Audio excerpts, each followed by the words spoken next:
What's going on, everybody? It's Wrestling with Knuckleheads. It's Thursday night. You know what the fuck that means.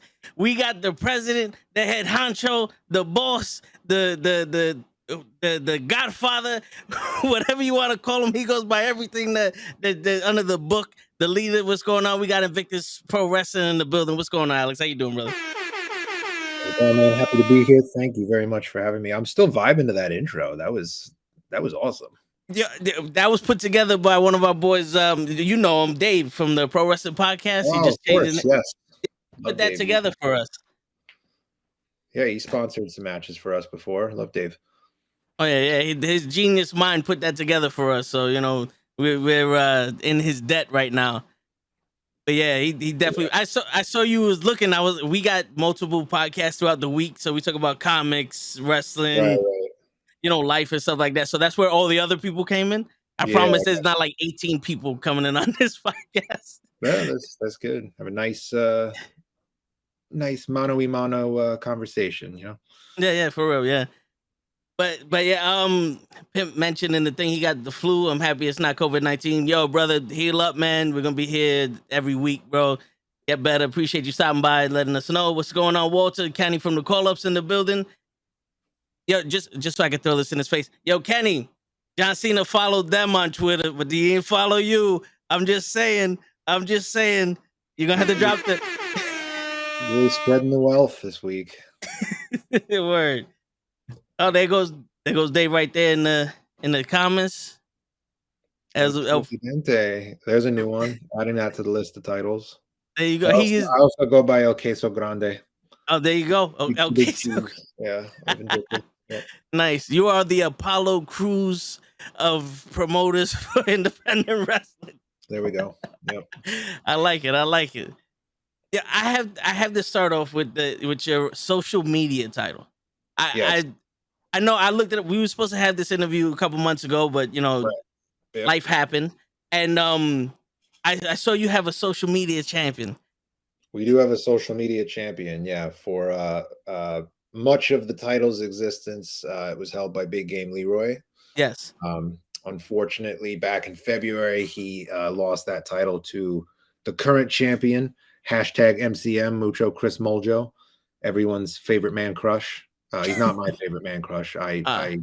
He's actually been a thorn in my side since the very beginning of Invictus, but he cashed in his Climb for Clout briefcase that he won in the Climb for Clout ladder match for a title shot, and he pinned Leroy to win the title. So he has been rubbing it in our faces ever since. But yeah, social media championship is our I wouldn't say it's our main title. I think all of our titles are of equal merit, you know? Yeah. But yeah, that's definitely the one that gets talked about a lot, I guess, because it's probably the most unique. People see the logos on there on the side plates and stuff.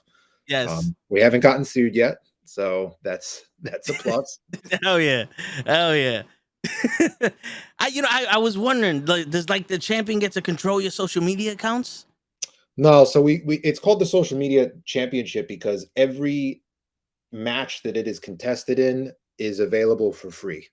Okay. On our social media pages. So we try to make it like a title kind of like for the people, you know, that you don't have to have an IWTV account or anything like that to go and, follow the lineage of the title. You can go back on our YouTube channel and you can watch every defense back from when the first champion was crowned. So that was kind of like where the social media idea came from. That's a dope idea. Like in my head, I just thought it was like you get to control the social media and then you just see a bunch of selfies from the champion. That would be interesting. I mean, I wouldn't have minded that when Leroy held the belt, but now that MCM's got it, I don't want him hijacking our social media. Actually, he only posts on Mondays, so maybe it wouldn't be that bad. I don't know. I mean, well, if he watches this and figures out that he's that much of a thorn in your side, he might start posting more recent, Oh, that's nothing he didn't already know.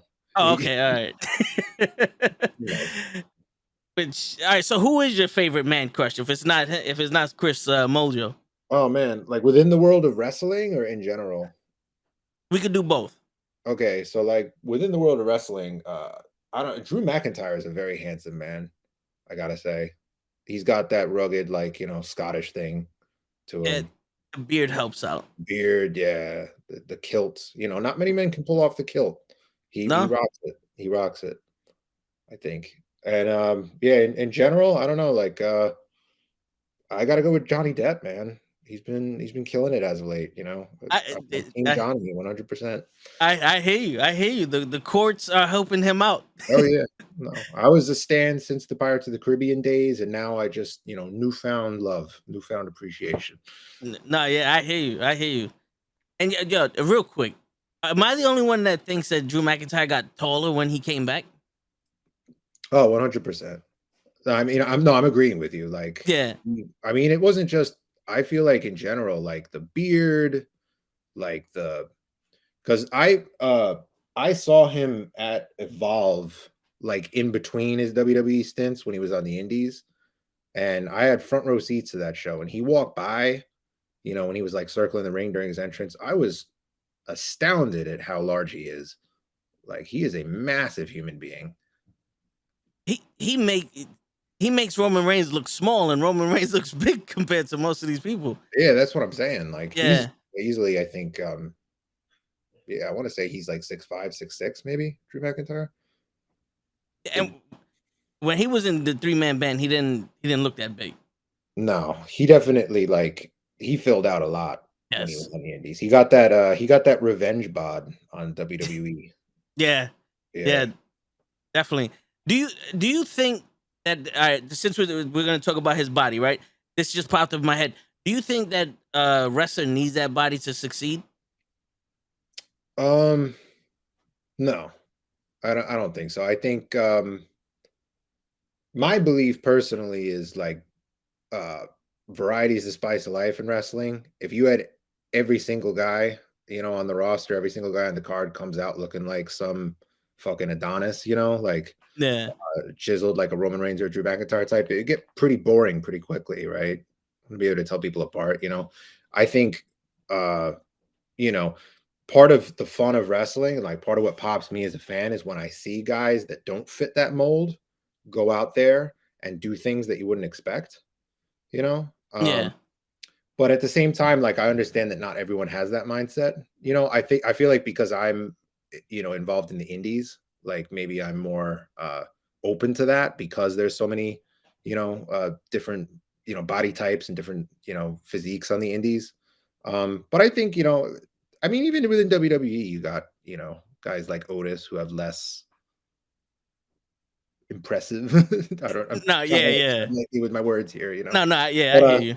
you know, I mean, historically, even looking back, you know, Yokozuna was a multi-time champion, you know. Yeah, So I yeah. don't, I don't think it's, I don't think you need to necessarily have a perfect chiseled body in order to be successful. Okay, good. 'Cause, you know, that's like the rumors, or you know, that's what people say behind the scenes for, like, at least Vince McMahon. He's looking for that Randy Vince is Orton Vince, Johnson. you know, Yeah, yeah, like, but I think even Vince is aware, you know, it's no secret he likes Otis, like, you know, whether he likes him, you know, whether he's actually impressed by his talent or whether he just sees him as some, you know, buffoon that he can play around with, yeah, you know, remains to be seen. But like, yeah, I think you know, Vince is a businessman. He's a successful businessman. I think he sees the merit in like having, you know, those different, that variety, that diversity represented on yeah. his roster. And it's good to see it too, because you know, Yeah, like you said, if feels, everybody yeah, looked the same, it would after a while get repetitive and be boring. yeah, absolutely. We got some people in the chat. Matt Awesome. I don't know if you're well aware of him. That's my boy. Oh, you're I rocking got a his shirt. shirt. Okay. Yeah, yeah. I'm rocking his shirt. We went to high school together. Oh, Yeah, word. All yeah. right. He's a professional wrestler also. Yep. Yeah, man. Um, yeah, he's in the chat. We got Dave in the chat. Dave wants you to say John Cena. He thinks it's gonna trigger me. But Uh,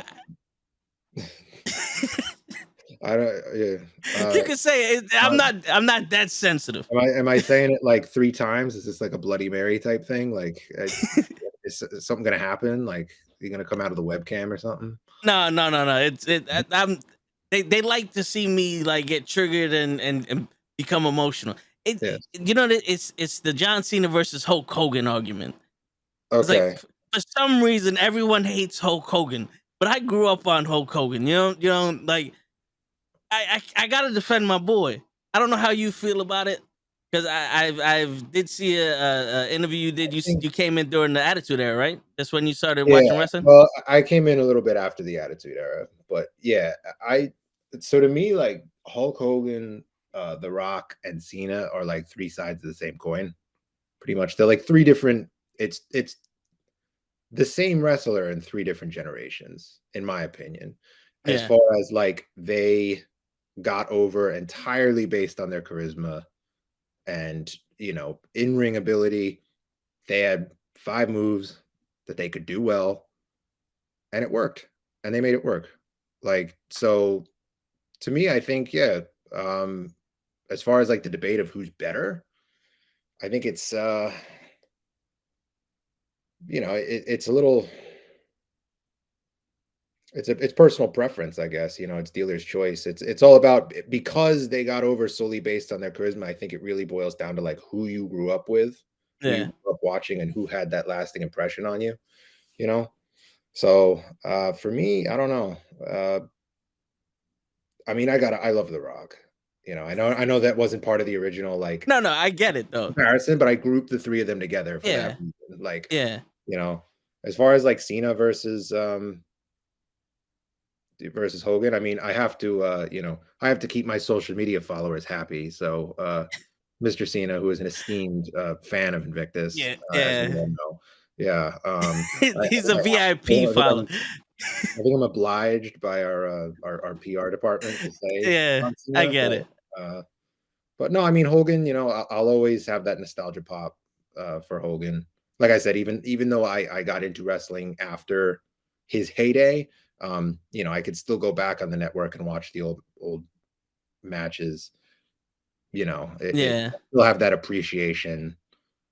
I still get that sense of like wonder when I watch him and Andre at WrestleMania 3. Um, so Not yeah. And bringing up The Rock is a good point because you kind of skip that generation when you compare Hogan and Cena, because in that generation you have The Rock and Austin who were the big two, oh yeah, and yeah, and The Rock apparently he made it. oh yeah, Now, he's one of the biggest stars in history out of wrestling, even. So to compare The Rock, Hogan, and Cena together, yeah. that's a completely viable argument there, and you could give the edge to The Rock based off his charisma alone. Oh yeah, and also based on what he was able to accomplish outside of wrestling. Although Yeah, Cena's, I think, is on track to, catch up with him with the way that his film career has been going, and just as far as like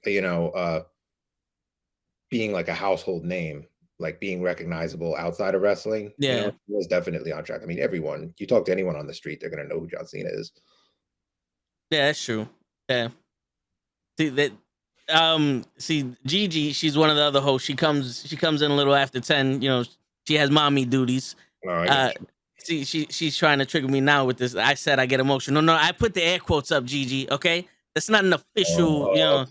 That's not an official thing there, right? Is Cena's keeping the peace. You see, bro, you're the one who started this. I'm just letting you know that now. Would Cena you say followed he's him on Twitter. yeah? Would you say he's making the peace? Is he's peacemaker, right? Is that a peacemaker joke? Yeah, that I was. like it. I see what you did there. Yeah, Yeah, yeah. good. I see it. We had a question from Jack. Oh, here you go. He goes, sup, Toe and Alex. And Alex, I want to know is wrestling talk. But one question, Alex. What is your favorite top 3 childhood movies? I hope it's Stand By Me. Oh, Stand by Me. Oof. I mean that's up there. I don't Stand by Me is a movie that I went back and watched for the first time when I was older. So I don't consider it a childhood movie for me. But it's a fine film. I gotta say, like top three for me, childhood movies. Jurassic Park, 100%, got to be up there. I love Jurassic Park. Uh, Childhood movies. Oh, this is gonna be a weird one, but Georgia the Jungle, with Brendan Fraser. Okay. Okay. Yeah, we used to rent that from the public library like on a weekly basis. I could like say that movie by heart, and it was so corny, but it was like that fun like 90s corny, where like no one gave a shit. It was very self-aware as a movie, Yeah. didn't take itself too seriously. That was fun. What's the third one? Third good childhood movie. I guess I gotta go with like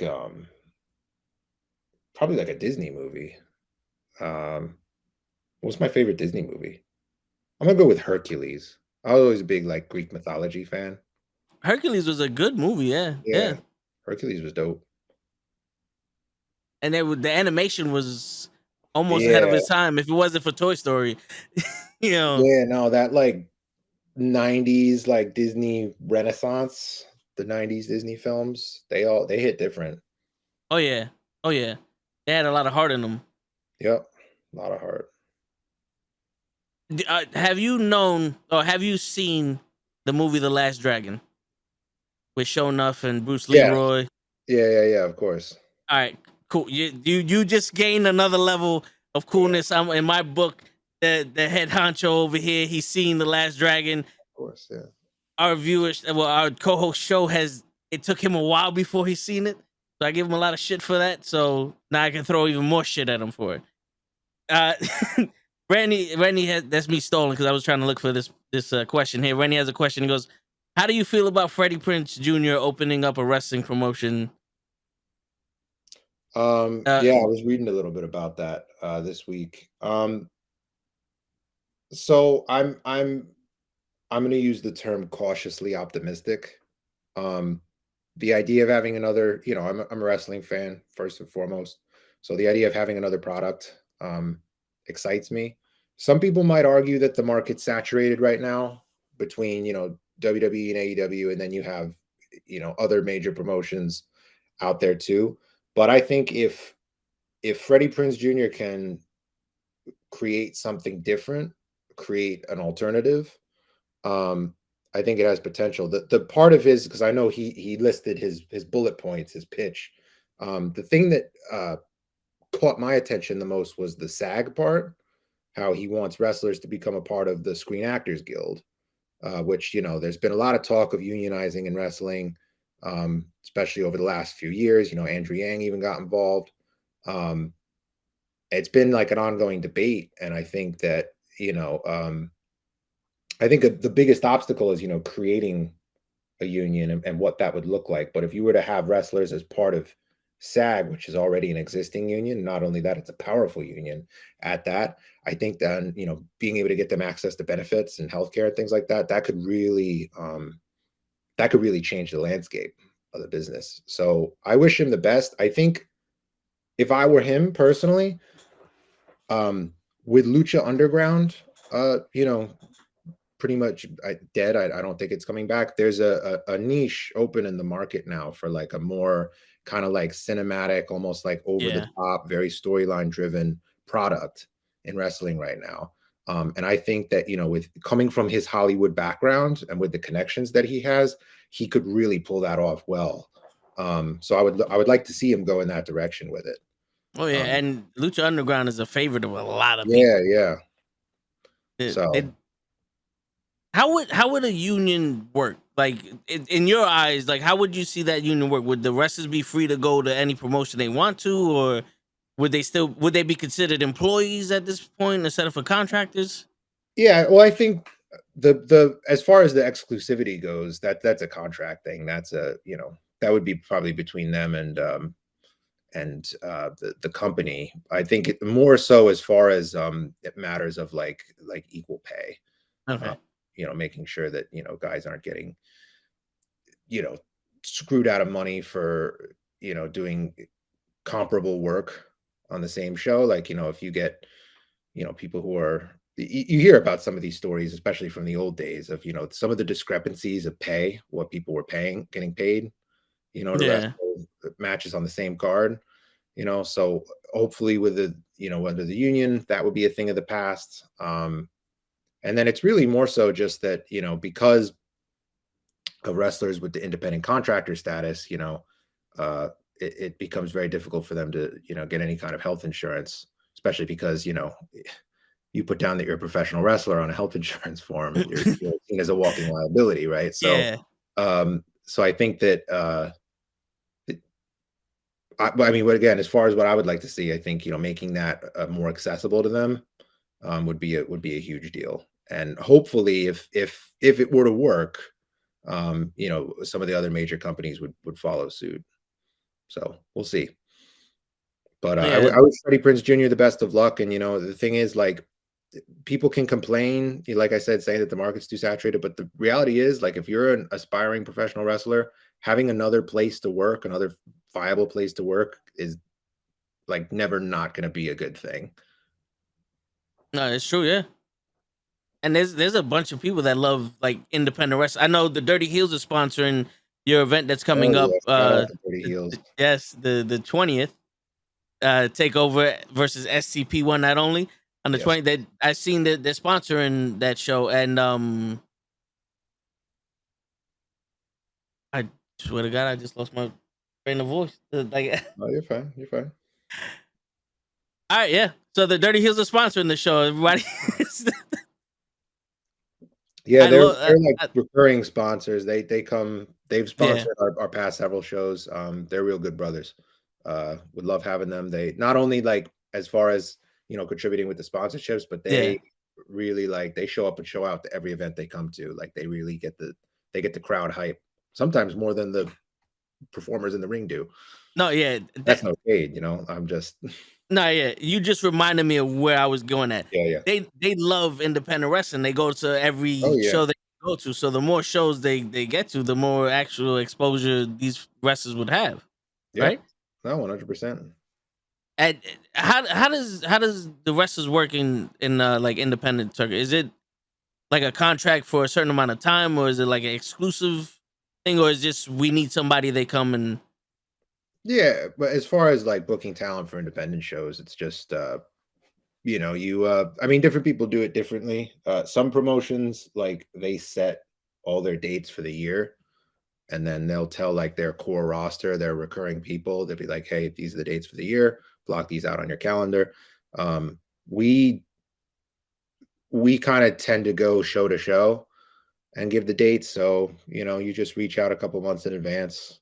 We try to, get the put together the card that we want, as far as, like, the talent that we want to showcase. The thing is that in the independent world, there aren't any contracts. So, yeah, people aren't beholden to you. You can't, you know, independent company, we can't pay any of these guys a salary, right? yeah, So, you can't, they have to be able to work other places. And you're okay with that. You hear a lot about a lot of, like, drama on the indies, as far as, like, promoters trying to block talent from working in other places, working for other promotions, because they have, beef with such and such. What I think is stupid personally. A promoter has, unless again you have that talent signed to a contract, yeah. you're able to pay them a salary to live off of exclusively, then you have no business telling them where they can and can't work. That's No, my yeah, two. it's true. Yeah, that's true. Hey, Kenneth over here is pointing out the fact that I'm getting old. I'm losing my memory. Hey, man, it's not every day you have a head honcho and on Oh, your you're podcast. just starstruck by my presence. Yeah, Yeah. yeah, that's what it is. And then you're cool with the beer. I see you. No, I'm fine. You got the Modelo. You getting the Modelo commercial coming out soon? Yep. Just sponsor us, Modelo. That's it. Sponsor we got a bodega street fight on the 20th. The first Uh, ever in wrestling history. So, Modelo, if you want to get in on that. there you go. There you go. Yeah. The bodega street fight. That's a first. I've never heard that. Yeah, And me neither. show whenever he decides to show up, he comes up with a bunch of like wrong names for matches. So we developed what's called the Diamond Wrestling. So it's our little fantasy bookings. We have Okay. Bobby Lashner in there, and Bobby all these Lashley. all these different I Kofi love it. Kingston. We have all these bad names. So he developed a street match where it's like literally, you have a ring that has pavement in it, and just cars are going up and down the street, and you're wrestling and Nice. trying not to get hit by cars. So Nice. I don't think I wouldn't advise you guys to have one of those because it's kind of dangerous. But if you ever need someone to come up with wrestling names, Show can mispronounce the shit out of the best of them. Hell yeah. Sometimes the best ideas are just mistakes that you just roll with. This is true. Yeah, I mean, having him on the show was a Yeah. huge mistake, but it turned out to be a good idea. He's a funny dude sometimes. Yeah. Yeah. There you go. We got another question before I start showing my age and losing shit. As the president of a wrestling company, what is the dynamic running and a team of people trying to put forth the best product versus having to do business? Um, yeah, so I have I'm very lucky. I have two guys, my two partners that help me out. I'm the owner of the company on paper, but they help me out with things like uh as far as like the marketing and the promoting, and they also sit and we book as a my understanding is, I'm not privy to the way that a lot of other promotions, do business and handle things behind the scenes. But my understanding is a lot of companies will have one booker, right? One Yeah, person who's in charge of booking all the matches. The problem with that is that when you have one person that has all of that power, if they come up with a bad idea, there's no one to check them. Uh, yeah, the good thing about having three of us is that we're able to bounce ideas off of each other. We're able to pitch, and then that way, if somebody pitches something in that's lackluster, the other one or the other two can kind of be like, well, maybe that's not going to work. What if we do this instead? We always try to keep it like solution oriented. You yeah. know, and so it's good it takes a lot of stress off of me personally, to have two other guys to bounce ideas off of, and we also try to be very collaborative with the talent as well. I It's my belief, and again, this is us. This is from my understanding. A lot of other promotions aren't like this, but it's my belief that I never want to like a talent to show up to our locker room and for us to say, oh, well, you know what, we're paying you, so therefore you have to do X, Y, and Z. We want it to be like, okay, this is a two-way street. This is a relationship. Yes, we're paying you, but you're coming here and putting your body on the line for us. So let's kind of talk this through. Let's talk about what you want to get out of this, what ideas you have for your character and your story. Um, and then, we'll kind of let you know where what we're thinking, and we'll come together and we'll meet something. And so far, that practice has been, successful for us. We've told a lot of um, really awesome long-term stories, as far as that just come from that very collaborative um, approach that we take. So that's more or less, yeah, in so many words, the strategy that we go about doing it. Yeah, but that seems like a viable strategy because you get the input of the character because you got Yeah, to get into their mind because yeah, how do you book somebody like that's running around with a snake and it's like they made up their character inside their head, so how can you tell them how to be themselves pretty much? yeah, and they're gonna know better more than anyone, like, when they're entering a feud with someone or a long-term program, like they're going to understand what the motivations are of their character. You know what I mean? Yeah, Like, so they're going to understand, okay, well, my character would do this because X, Y, and Z. yeah, I never liked the idea of just like starting a feud for no reason. I always like that there has to be some kind of motivation or some sort of like reason why these two people would clash and yeah, cross paths.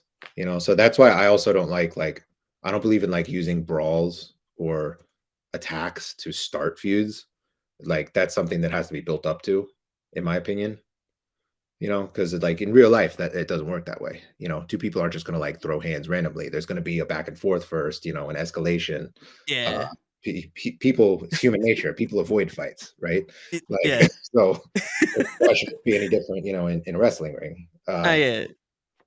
You got to step on somebody's Tims before you Yeah, start you know throwing what I'm saying? Yeah, start throwing exactly. balls. Gotta be I know, I hear you. disrespectful, you know? Yeah, you looking at my girl? Yeah, Something. I hear you. I hear you. Um, Tech. All right, hold on. Chris wants to know your Mount Rushmore, your top 5 of wrestling. Top 5. Oh boy. Well, oh wait a second. No, he says 5 Mount Rushmore of comedy. Oh Jesus, yo, Chris, what are you doing here, bro? This is a wrestling show, Chris. The title is Wrestling with Knuckleheads. What are you doing over here, Chris? I'm changing this question. I'm vetoing the question, and now it's I should have never. Do you see what happens when you only got a 5th grade reading level? Somebody kick Chris out of the chat. I'm just playing with you. But all right, so let's assume he said top 5 wrestlers. You're going full Discord admin on him. I love it. Yeah, you got to. You got to control the chat. We're gonna nip this shit at the butt. Yep. No, but yeah, one hammer. Yeah, that's it. We got to get him out of here. Yeah. Mount Rushmore of wrestling. I'll go back and do comedy after, but I want to think about Mount Rushmore of wrestling first. Okay, well, I'm gonna put The Rock on there first. Okay. Because for the reasons we talked about before. Yes. I'm gonna put HBK on there as well. Shawn Michaels. I feel like he to me is like the perfect combination of like in-ring ability, but also charisma. I know he has been a diva in the past, but I'll forgive him for that.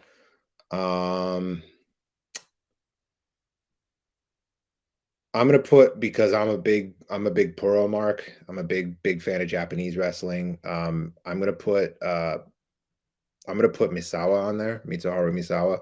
Okay. I think he's any worker can learn volumes from watching any one of his matches. One of the best in-ring storytellers there is. So let's see, that's 3 right now. I want to put a girl on there. Let me think. Good girl to put on there. I'm gonna put I'll put Lita. Okay. Lita, I feel like doesn't get it, especially like when so many people talk about like the modern, like the women's revolution and all that stuff. Yeah. Lita was the OG. Yeah, she definitely she did a lot of things a lot of the women weren't doing back in the days, with the moonsault and the high flying and the extreme stuff, like the luchador style. Yeah, definitely. Definitely. And then speaking of luchadors, I'm gonna put Ray as my 5th. He was my absolute favorite growing up, and I love, he's been so innovative as far as that high flying lucha style, and that we see so much of today, especially on the indies. So yeah, it's kind of weird. It's kind of all over the place, but that's my top 5. That's wrestling for you. Yeah, no.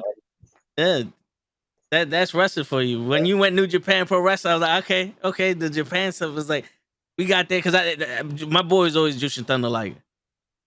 Jushin Thunder Liger was my guy. I loved seeing him with Ray and WCW. I go back like watching wrestling when I was a little baby, So him and Ray is my top 3. It was Hogan, Shawn Michaels, and Rey Mysterio. Those are my top 3 guys. I always say, like, when I first got into wrestling, like I was, this little like ADHD addled child. Like I didn't have the attention span to pay attention to these like 20-minute. Like now I watch them and I'm like, okay, like these are classics, but at the time when I was a kid, I didn't have the attention span to sit through like a 15-20 minute match. Yeah. So I used to love watching the cruiserweights, because I used to love the high flying moves, the acrobatics, especially the luchadors. They had the masks. They just these big, larger than life characters. Yep. So yeah, like WCW, the cruiserweights, and WCW, and even in the WWE, like during the Ruthless Aggression era, had like a criminally underrated cruiserweight division. They had Ray, they had Tajiri, Matt Hardy was in there for a little while. So the Mexicals. Yeah. They had a good, but when you come off of the heels of the WCW cruiserweights, it's very hard to, Oh yeah, it's a tough act to follow. And I yeah. always say too, you know, I feel like a lot of times, and it's funny, anyone who's been in a locker room with me like knows what I'm about to say because I repeat it all the time. But I always feel like for indie feds in the States, everyone always looks to WWE as like the beacon of like what you should try to emulate if you're going to be successful, as far as like appealing to like more casual fans. But I disagree with that. I think that you should really look at Lucha as far as like to understand how to appeal to casual fans. I've been fortunate enough to visit Mexico twice, and Okay. both times I went to Lucha. The first time I went, I was with my girlfriend and two friends of ours. None of them are wrestling fans, but it's a it's so tied with the culture down there. It's a when in Rome thing. You go to Yep. Mexico, you gotta eat tacos, you gotta, check out the pyramids, and you gotta go watch lucha. Yeah. Um, so they were like, "Yeah, can you look into getting us tickets to the wrestling show?" I was like, "Sure." So we went to CMLL at Arena Mexico, and the whole time, like these three people who have never watched wrestling before in their lives, they're on their feet, they're cheering because it's like, what's not to like? They're doing all these crazy acrobatic moves.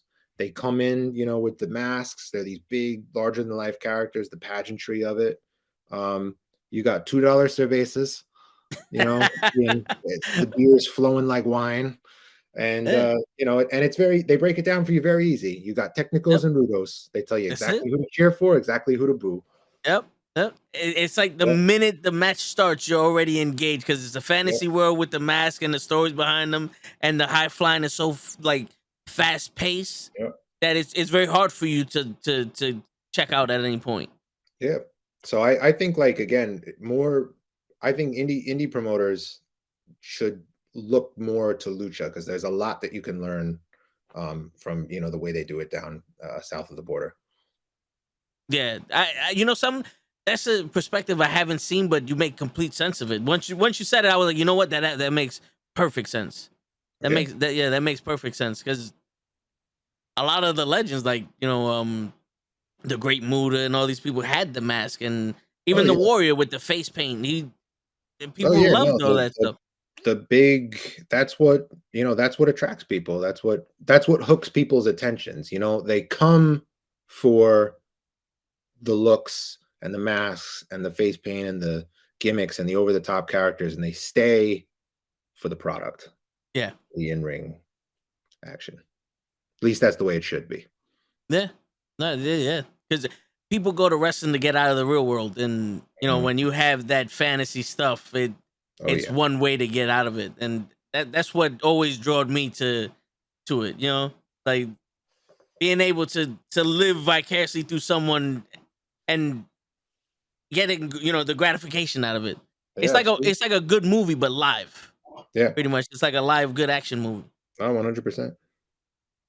Matt also wants to know how can I get booked in the Invictus show. He wants to bring the chancleta style He to wants to Invictus. bring that Sean Clust style to Invictus. Yeah. I'm gonna Matt, and I know I feel bad because I know that you've commented on stuff before, and I'm just I'll say this as just like a PSA for like any worker to, and I'm speaking for any promoter here. Our inboxes get flooded. There's a lot of talent out there looking for work, looking for bookings. Don't take it personally if I or any other promoter doesn't get back to you. Um, we're very busy. I especially my I'm a teacher as my shoot job. I'm a high school teacher. So like besides wrestling, I got so much stuff going on, especially now, end of the school year. I got finals to grade and shit. You know, so yeah, the best way I think, and again, I'm just speaking for myself, come show face at an event, introduce yourself to me personally. For me to be able to put a face to the name, goes a long way. Uh, and then just offering to help. I prioritize people that come to the shows and actually lend a helping hand, and because it shows me that you have a good work ethic, that you're willing to work. We For the show next Friday on May 20th, we have this. We're introducing in true New York fashion, the Bing Bong Kickoff Show. So we got 2 pre-show matches, but almost everyone in those pre-show matches are people that have come and helped out and worked at the shows, either setting up the ring or, working the door, um, help break down after, things like that, that um, that because they came, I prioritize them for getting a spot on the show. So the TLDR is best way to get booked or to get noticed is to come work and help out. You scratch my back, I scratch yours. The old school philosophy, you Yep. know. And for anybody that's interested in going to the show, I put in the link for you to purchase tickets and see the card and everything like that. So the link's in the chat now. We got a flash sale going on tickets from now through the weekend. So definitely should hop on that. We still got limited front row left, and I imagine they're going to go pretty quickly with this flash sale. So definitely hop on that. Where you get to see the first ever bodega street fight. Get to see the first ever bodega street fight. Jay Bougie versus Rev Ron Hunt. It's gonna be great. Any insight to that? Like, are you gonna put like store stuff in there? It's gonna be like salami flying around. Bro, I don't even know, man. Like they told me that, like, I'm finding out a lot of this stuff like as you guys are, like as Okay. the shit's going up on Twitter, like, because I knew that they were having the match, but then they did the tweet and they're like, yeah, it's gonna be a bodega street fight. I was like, all right. Whatever that means. Going into this blind. I'm like, I kind of want there to be like when they told me it was a bodega street fight. So this is the one spot that I want to see. Like the bodega cat gets Oh brought yeah. to the match. And like, the bodega cats, they don't declaw them. Nope. They let them keep the claws. They got to catch the rats, right? Yep. So like you just like let the cat rake the other guy's face with its claws. And then you take the Takis, the hot Takis, and take that Taki dust like Ooh. into the cut. Oh You know? shit! Straight Yeah. savage mode. Oh, that's some deathmatch. That's some deathmatch shit. That's how they do Hell, it. hell yeah. Yep. Shit. But the cat got to be resting on the loaf of bread, though. Yeah, It's got obviously. to be chilling on the bread, and then like on some Jake the Snake style, you got to piss it off by taking off the bread. He chills in the bread like for the whole first half of the match. You forget he's there, Yep. and then boom, he just jumps, cleans onto the dude's face. That's it. You do that as a ref bump instead of a ref bump. Cat just onto the ref's face. He's going around, hit him in the dick, right? Fuck it, man. I can imagine there's no rules in the streets, and if you have a bodega street fight, there's even less rules. I don't know how you get less rules than no rules, but there you go. Yeah, you throw a freaking Chef Boyardee at somebody and pop that shit open, slice them with the can. You get a chopped cheese in there. Yeah, there we go. You get Poppy in the corner. Yeah. You just slap him across the face. That's it. With that big ass bucket of mayonnaise just in the spoon. Oh, you smack them with the and then the mayonnaise flies all over the place, and now the fans got the mayonnaise on them. Yeah, it'd be great. They get pulled over on the way home, and the cop's like, "Why do you smell like a bucket of mayonnaise?" It's like, "Hey, man, I was in a bodega street fight." Bodega street fight, sponsored by Modelo. Hopefully, Modelo, there you go. If you want to get in on this, stop fucking around, Modelo. We see you with Stipe Miocic. Get my man in there. Shit. Get a bag of salt and vinegar chips in the wound. Oh, come on, damn. No, that's just depraved right there. The word. That's gonna get a you sick fuck chant. Without a doubt. You get the 50. Do they still have the 50-cent sodas in the bodega? No, right? I think it depends on the bodega. Is it gonna be like the old school bodega? I don't know. The school I used to work at in Harlem had some of the bodegas that were like on that block had some crazy low prices. I was able to get a large coffee and a sausage, egg, and cheese in the morning for $3. Shit. I mean, I don't know. This was before the whole inflation thing. No, so yeah. I don't know, but that's like Can't beat that. Oh yeah, for real. Yeah. Because I know back in the day when I was growing up, we had the 50 cents of the top pop. Yeah. It had the yellow dye number 5, the sperm killers. You know, just pour like 4 or 5 bottles into somebody like, you ain't having babies now. You know, you No, kill their future. waterboard them with it. Yeah, you know. Get the black cherry in there. You know, that's it. You hurt them now and you get them in the future. Yeah. This is gonna change people's lives. This bodega street fight. Oh man, I'm telling you. I hope Bougie's listening to this and writing all this shit down. We're just giving him free material here. Hey, take it. Go ahead. Yeah. Go ahead. So that way, when we watch it, we're like, I told him that one. Yeah, I called that spot. My agent did this shit.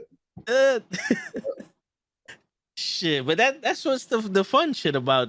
Because I know.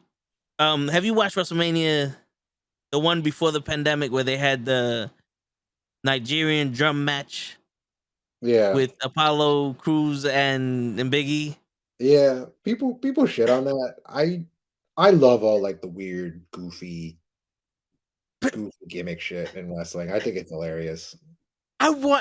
They just put drums around the ring. I was expecting them to have like a pit and then the people throwing the drums, battle, right? Yeah, like doom doom doom doom doom doom. No, I think the execution was, needed work, but I think the concept was fun. We had last July at our show up in Westchester. We had a Hell's Kitchen match. So it was like a street fight or a hardcore match, but all the weapons were like kitchen items. That was a lot of fun. It was Abs and Miles Millennium. And they did the among other things, they did the the death match spot with the skewers. You take the skewers and they just into the dude's forehead. So Abs did that to Miles, but with like he took out like a box of pasta and just like and so that, like, just like raw linguine like sticking out of his head. Oh man. Yeah. And then he squeezed a lemon onto it. That stiff pasta cut you, man. That should be dangerous. Oh, it's sharp, yeah. The reals, and it was the real starchy stuff from Italy. Oh yeah. Yeah. It's got some, it's firm. It's out there. Yeah, none of that fake shit from Connecticut, Oh man.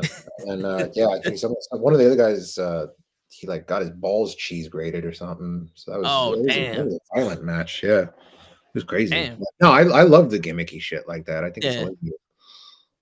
It's definitely a well-deserved break from some of the catch cam wrestling. That's what I'm saying. Like people, that's the thing too. Like I have, I respect Jim Cornette a lot as a wealth of knowledge and as a historian, but when he goes off and shits on like Orange Cassidy and the comedy stuff, like first of all, if you look at some of the angles that he was involved in back in the 80s, Jim Cornette, that was some of the campiest shit you would ever see. Oh yeah. Like, so, pot meat kettle, first of all. But second of all, like, you need that on a wrestling card. Like I said before, variety is the spice of life. And that's what we try to do with Invictus's cards. We try to give the fans a little bit of everything. If you don't like a certain style that's being showcased, go to the concession stand. Yeah. Go to the bathroom. Like, but don't, yuck someone else's yum, because someone there's going to enjoy it. No, seriously. It's a pace too. If you have just watched like a 20-minute, technical banger of a match, you got to catch your breath a little bit. Yeah. You got to watch something a little more, relaxed. So everything has its place. This is true, yeah. Because sometimes when every match is the same, it gets boring. Yeah. Because I don't know if you caught the last AEW pay-per-view, which the name of it escapes me, but almost every match was like bleeding and like it kind of felt like it was one long match with different people. Yeah, even ECW, when it was a promotion that was known for the hardcore matches and known for the bloodshed and the violence, even if you look at their cards, they do a hardcore match, but then they'd have, RVD and Jerry Lynn go out. Yeah. And, put on like a a more technical, high flying match, just to give the crowd a break, because everything in moderation, even for those like hardcore ECW fans, you know. So yeah, I firmly believe that's why, like, I don't get like the whole idea of like, we're like there's a lot of like death match promotions like that are out there now. Now I'm not shitting on death match at all. I have Oh like yeah, much respect for the people that do it. I could never do it. But what I'm saying is, like, when you have a full 8-match card of only death matches, like, the shit gets a little exhausting, yeah. right? It's And an it doesn't emotional also, and then it exhaustion. doesn't, like, because the okay, it's like the first match, like it ends with both dudes covered in blood. Like, where do you go from there? You know what I mean? Like, Yeah, where you're just gonna keep doing like crazier and crazier shit. Eventually, the crowd's gonna get desensitized to it. yeah. You know? Unless So like the last match somebody loses their leg or some shit. Like he gets his leg listen, chopped off. man, the way I would say some of the clips I've seen from some of these deathmatch feds, man, I wouldn't put it past them. Nah, yeah, I've seen some of that stuff too. It's crazy. Yeah, not But for me. that's definitely something that should be happening once in a while. Yeah. You know, I I don't know how did you feel about that like ultra scary super death match between Omega and Moxley? That explosion almost took out half of Florida. Oh, dude, that was, yeah. I don't even know. I'm trying to think of something funny to say. It fucking sucked. Yeah, that was No, like a it step was higher than more kids like, coming out with sparklers. but here's the thing, like, from a promoter's perspective, right? I I felt really bad for the guys, and I felt Yeah, bad for Tony Khan, because the thing is, like, you need to take risks, right? In order to succeed in the business, you need to take risks to, and try new things in order to get people talking, yeah, So I have a lot of respect for them for even attempting something like that. Um, the fact that it didn't deliver, I hope it doesn't, put people off. I hope that prompted people to, go back on YouTube and watch old Onita matches from like FMW, see how it's really done. And I yeah. hope it opens up a door for a new generation of fans to, go back and rediscover that. Um, but yeah, the execution purely from a fan standpoint, that was, yeah, it felt a little like pissing in your jeans. Yeah. Have you ever heard an idea that was like that was so crazy that even you was like, nah, we can't do that. Um, I'm trying to think. I mean, we had a 6-man tag back in February. Um, that it was a 6-man unsanctioned match. And the whole idea was like, that these two factions, it was Takeover actually versus Sin, who are, Sin are Invictus guys, like homegrown Invictus guys. And the whole idea was like, they've just been at each other's throats for months, and we're like, we're not even like, Invictus doesn't want any part in this. Like, we're just gonna let them kill each other. And I'll pull back the curtain a little bit. Like, I had a group chat going with those guys, like, in the leading up to the show, and some of the spots that they were like basically asking my blessing for, like, in this group chat, man, were crazy. I was fully content with just letting them do whatever. It's really the venue, like the building, Yeah, what they're cool with, because you don't want to lose the building. yeah, As it is, it's hard enough to find places that are cool with allowing wrestling, but they wanted to do light tubes and glass. So I told them X-nay on that, because that's, unless you're like a deathmatch promotion and you have done it before and you know what you're doing, uh, it's just better off avoiding it. Also, the venue said, yeah, you use glass, you're out of here. yeah. I was like, all right. So they're like, okay, fine, no glass. They're like, what about thumbtacks? We Oh, have the we have famous we have thumbtacks. like we have 10,000 thumbtacks. And I was like, just make sure they stay in the ring, please. I was like, I don't need people like, stepping Yeah. off during intermission and stuff like that. So Yeah, I was I was watching a clip that Matt put up a long time ago. Instead of thumbtacks, he used Legos. And just Yes, the thought in my head, that's become a pretty popular thing. Um, yeah, stepping on a Lego hurts. yeah, So imagine being, body slammed onto 1,000 of them. Yeah. yeah. To me, I feel like the thumbtacks have kind of like been played out. It's almost like everything has thumbtacks now.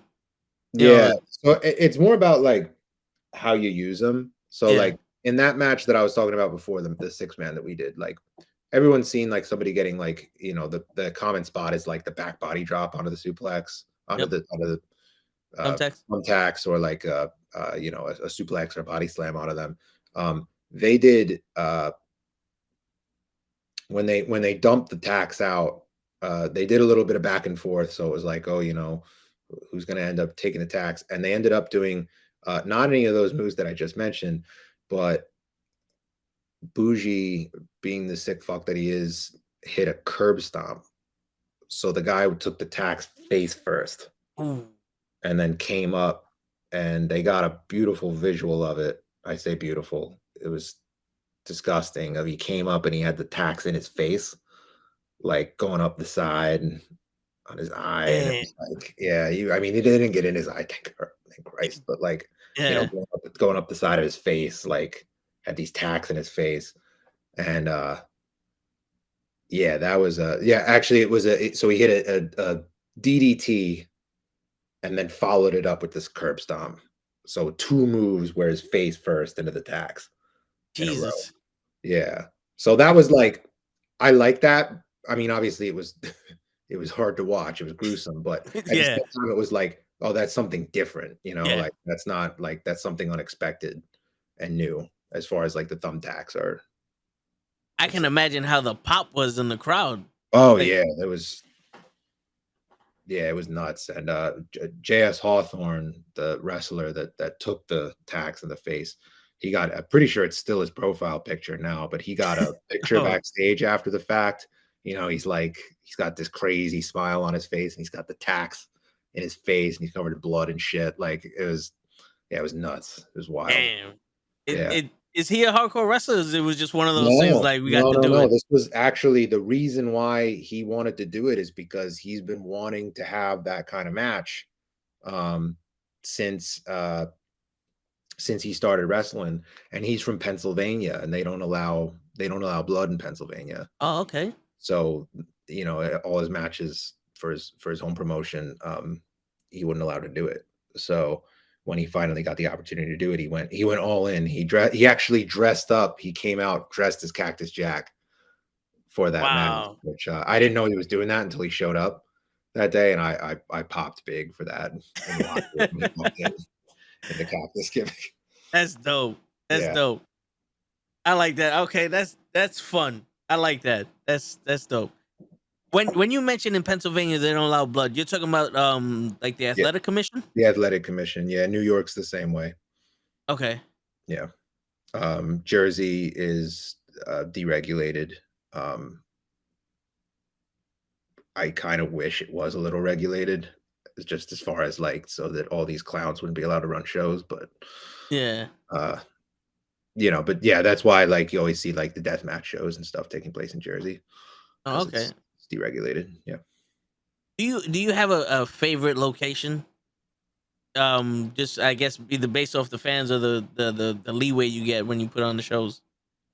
Location, like a building or like a place, like a Uh, town. I guess like a town, yeah. I mean, Ridgefield Park has pretty much been our home since September of last year. That's they call it the Mecca of wrestling in North Jersey. That's because everyone runs there. But the reason for that is because there's a ring there already, so it just Okay. moves a lot of the headache. Um, yeah, the Ridgefield Park crowds always show out really well, so I like running there. The other place I really liked was when we ran at Grace Hall in Austin. I've been trying to get back there, but because it's in New York, I have to get my license updated and all that stuff. But Grace Hall was really awesome. The people there were were super hospitable. They did a lot of promoting. The club did a lot of promoting on their own for the event, Oh, which was nice. like really cool and unnecessary of them. But they were able to get like a decent chunk of the crowd was like their people from the community who were coming in. And they also, which again, they didn't have to do, they still made the club members pay for a ticket, even though they were Oh, members of the club. So like that would like, if you enter Knights of Columbus Hall and you're one of the knights, like you're getting in for free, like it's no questions asked. But this building actually made the club members pay for a ticket if they wanted to come to the show, which was like I also thought was really cool of them. So I've never like had a venue be so supportive before of wrestling because like I said, it's a hard sell for a lot of yeah. places. But Grace Hall was really cool. I'm really trying to get back there as soon as I get my license taken care of. Okay, and that's like a promoting license, or Yeah, New York, you need a promoter's license in okay. order to run. Yeah. Oh, okay, okay. How during the pandemic, Yes. how did you notice that like when it started to wind down, more people were interested in wrestling, or did you have to like refine fans? No, so we started during the pandemic. Okay. We had our first show in September 2020, like right at the peak.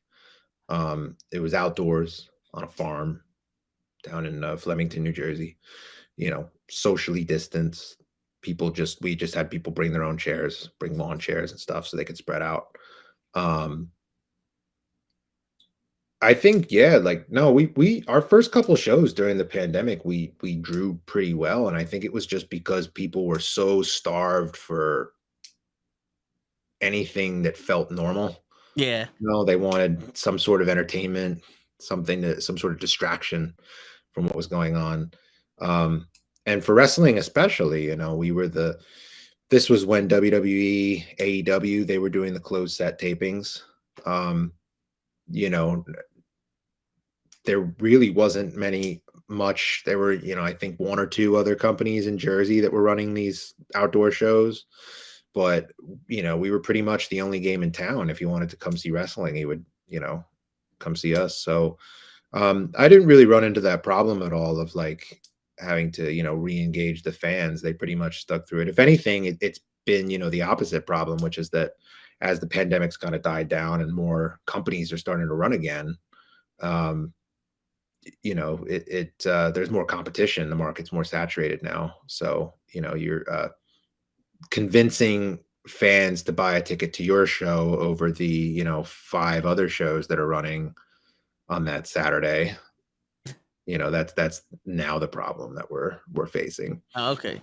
Do you guys have like a promoter beef like in Young Rock, where you got the one guy with the cowboy hat stealing the wrestlers, and No, no guns are that drawn? happens absolutely in Jersey, especially because, like I said, because it's deregulated and anyone, you know, with a couple bucks can run a show. There's a lot of it that happens. I make it a point to stay out of it. Uh, Yeah. I generally we have very good relationships with other promotions. Test of Strength up in Connecticut. We have a very good relationship with them. We trade talent. We're actually on June 4th. We're going to be doing a joint show together with them. So we're really looking forward to that. Uh, build bridges, not walls, right? Yeah. So that's my approach. Wrestling, the thing is that the other thing that I don't understand about the promoter beef is like wrestling is niche. It's a very small interest. It's not what it was back in the 80s where, it's a very mainstream thing. Like the wrestling fans are an objectively small group. Yeah. And indie wrestling is even smaller subset of that. So like for there to be so much like tribalism and infighting, it's not good for the business. you know Yeah. Work together, and try to attract more. Don't play tug of war with this small group of people, because what's going to end up happening is you're going to turn them off from it. It's true. Yeah. You know, and that's why another thing that I respect so much about what AEW is doing, you know, with their relationships. They got this Forbidden Door show coming up, you know, with New Japan. So I think all of that is really exciting. And I think that indie promoters who want to beef with each other over, you know, oh, you can't work my show. Oh, I drew 25 fans. You drew 20. I win. Like, stupid. Yeah. That.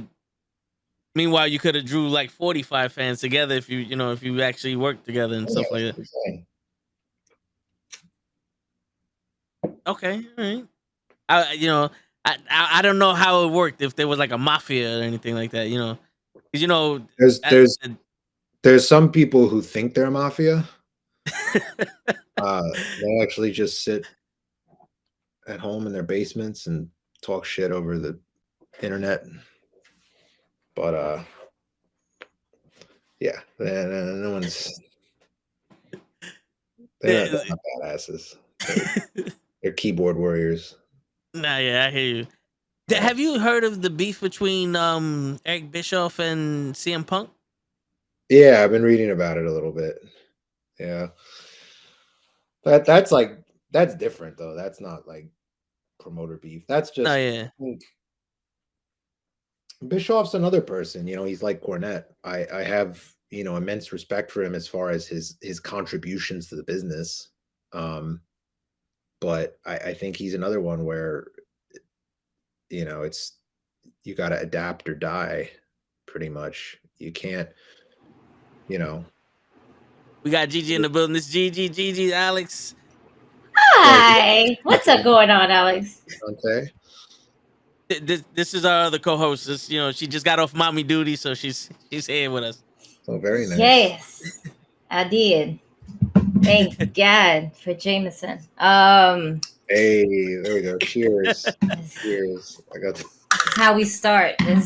Yeah. Just a little bottle at this point. Beer before liquor. Thank you, Hill Liz. Today, my cup is sponsored by you. So this means that we don't know how much we're pouring in here. It's a dangerous thing. One of those days.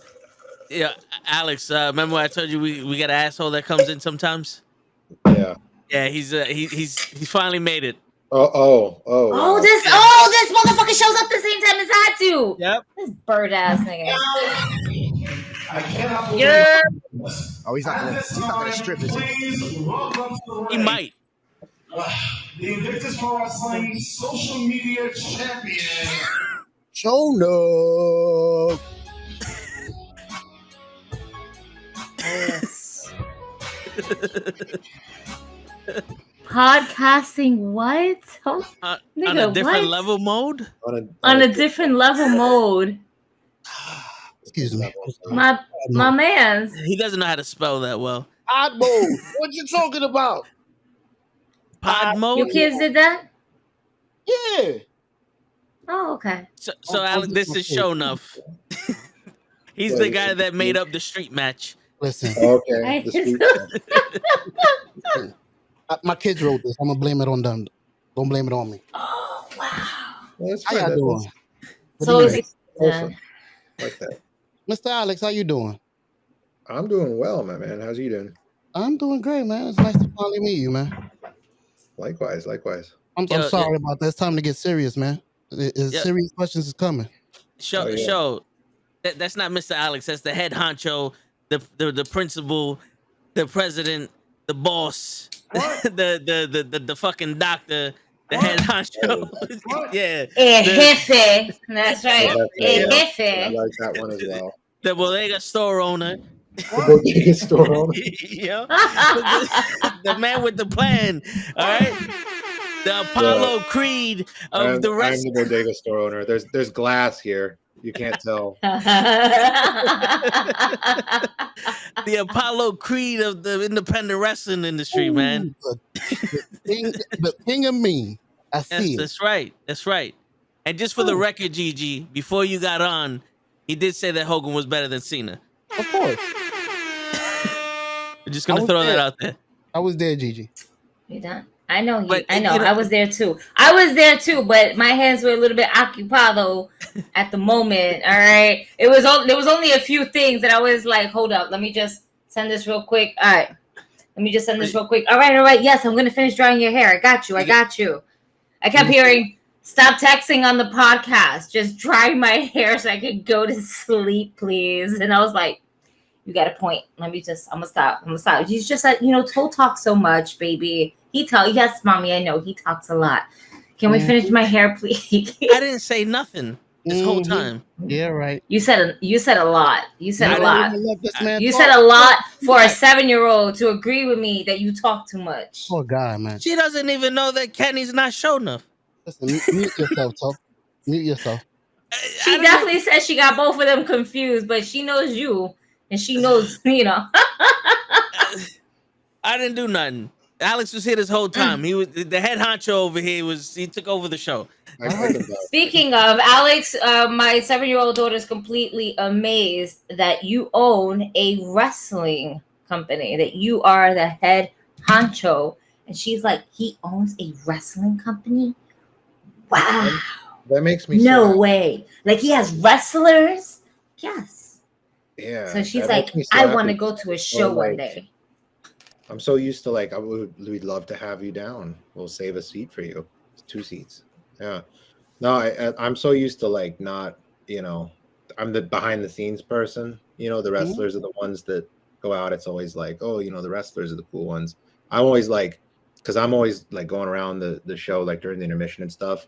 And I'm always the one that the fans are always like, hey, can you take a picture of us? And they give me the camera, with out knowing who I am. And I'm like, yeah, sure, take a picture of you with the wrestler at the merch table and everything. It's fine. You know what? If they're having a good time, that's all that matters to me. That's awesome. Now I've may have missed this. I was in the middle of mommy duties, trying to pay attention as much as I can. How long have you been doing this? Our first show was in September 2020, so we're a year and a half. I mean, I was in the business before that, but I've run Invictus has been around for about a year and a half now. Wow. Brave. You started during the COVID, man. We're a pandemic baby. Yeah. Yeah, that's awesome. Yep. People were retracting. You were like, let's go for it. Get it. Yeah, I got actually I'll show you guys this. I'm going to take it off my little bulletin board here. But this is a picture from the main event of our first show. So this is our first show was on a farm, outdoors, social distancing. That's Mike Verna doing a crossbody off of a hay bale. Nice. Wow. That's actually dope. That are known as CPA. That's the Flemington boss, right?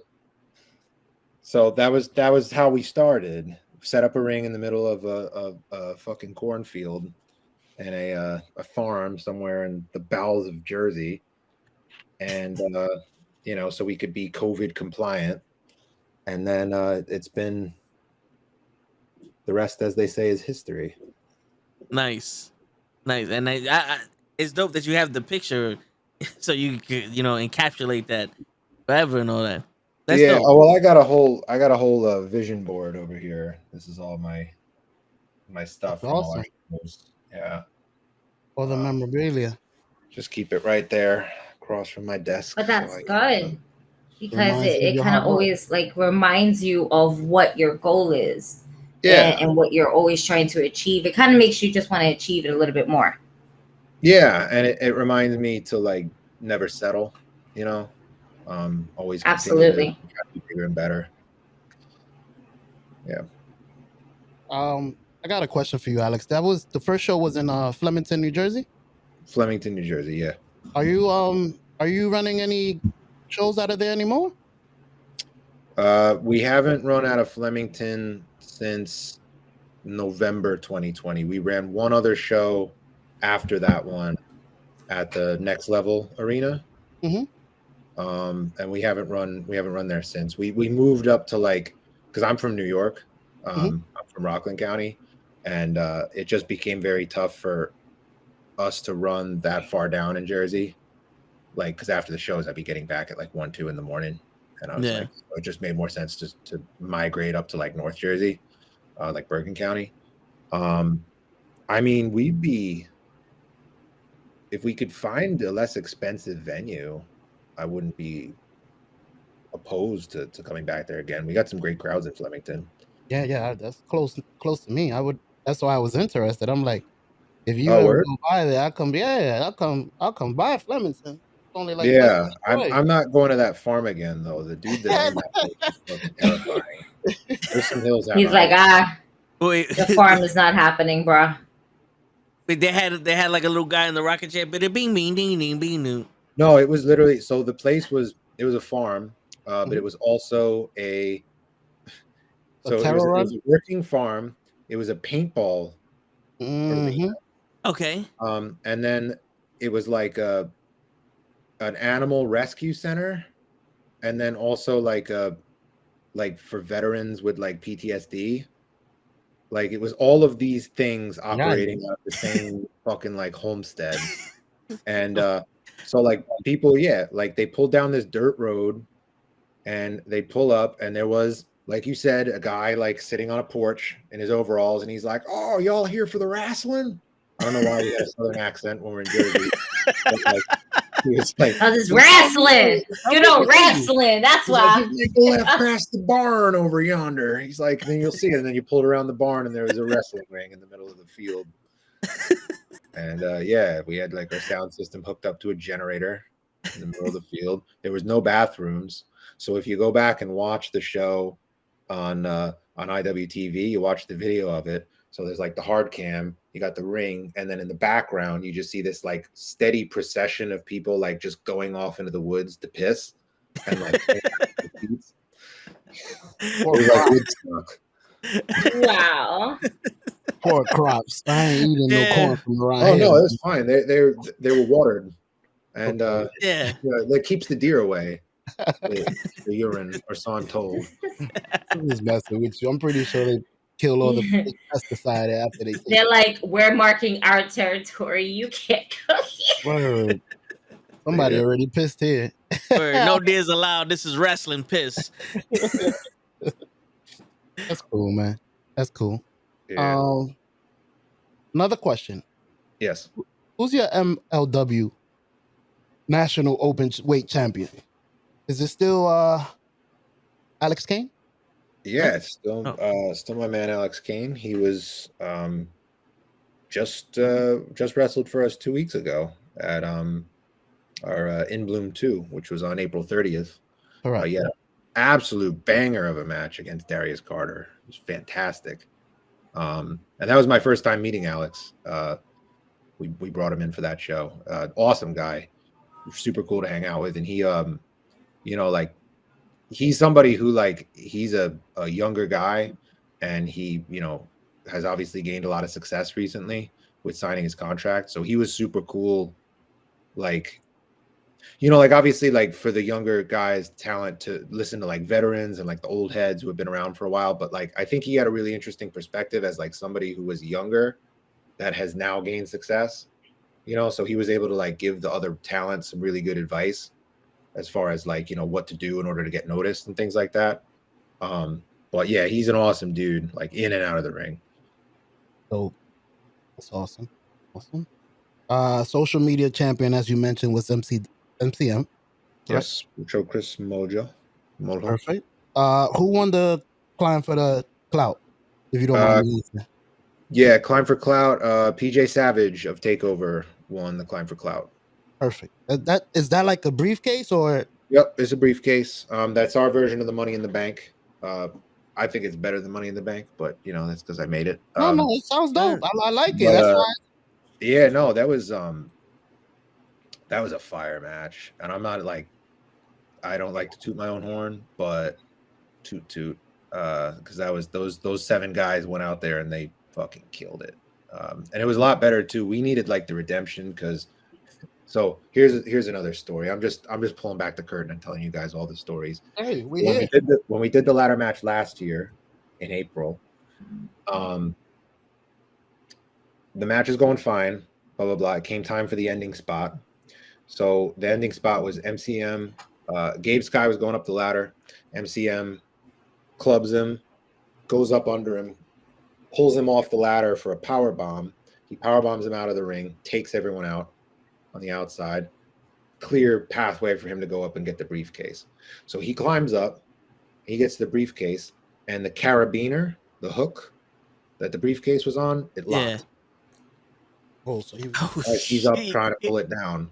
So he's fumbling with the briefcase, and it's taking 30 seconds, a minute, right? And he's fumbling with the briefcase. And at this point, the people who are on the outside, they can't just stay there laying down. So they start climbing up like zombies, in slow motion. It looked like they were underwater, trying to sell. He finally gets it down, but they're reaching up in slow motion. And it sucked because the rest of the match before that was so good. And the ending just tainted it. So we were saying for this year, we're all right, we need to buy a carabiner without a lock. And then, second of all, we need to really make sure that we put on a banger to wash the taste out of our mouths from that last one. And it really delivered. All 7 guys really killed it. But PJ definitely has deserved it. Him, Bougie, Takeover. Those guys are making waves right now on the independents, and I think it'll only be a matter of time before they sign contracts somewhere. Selfishly, I hope that's that's not for a little while, because I got some stuff I want to do with them first. But they're definitely on that trajectory. Oh. Gigi recently sponsored a match with a female tag team called Thick and Juicy. Mm-hmm. Yes. And I know your tag team champions are Milk Chocolate. So will we ever get Milk Chocolate and Thick and Juicy in the ring together? Oh, I would be very into that. I mean, we do intergender matches at Invictus, so I would not be opposed. And I know Brooke Valentine from Thick and Juicy was she was at our last show. She came to hang out. So that was my first time meeting her. She seems super cool. Oh, she's dope. Her whole personality and everything like that with Willow Nightingale was absolutely insane. They had Faye Jackson with them. Yeah, because I know the original Thick and Juicy was Willow and Faye, right? And then Faye retired. So so Faye retired. And still her manager, I guess. Yeah, well, they actually came out. They actually came out that night. It was kind of like a surprise because there was no mention of Faye. So to see Faye come out with them and everything was absolutely phenomenal. And they put one hell of a match. If anything, it was Women's Crush Wednesday. So basically, the women was the main events of the show. Oh yeah, this was over at Battle Club. Battle Club Pro in Brooklyn. Yeah. We had a Trisha Dora versus Swole as the main event. Nice. Yeah, I did peep that card. That looked awesome. Yeah, so I was able to sponsor that match with with Brooke. Oh, fuck. What? Damn it. This is what happens. Exactly. It always, listen, I just smoked. All right. Leave me alone. I had a long fucking day. Alec, the head honcho, it was got my nervous. First time. It was my first time ever sponsoring a match. I was like, yo, this shit is fucking dope. It was my first time ever going to an indie show. And I absolutely loved it. And the best thing is that was your first indie show? Oh man. Yeah. That was what a hell of a match that shit was. It was probably one of the best matches of the night. It was them versus it was Janai Kai and Jordan Blade. There we go. Thank you. Okay. Their names were escaping me, and I was like, "Fuck!" But the image of their face, I'm so better with faces than with names sometimes. Yeah, I'm so terrible at that. Yeah. Brooke, I mentioned the last show that we did was my first time meeting her. Willow's wrestled for us before. She was in we did a closed taping in March of last year to crown our first women's champion.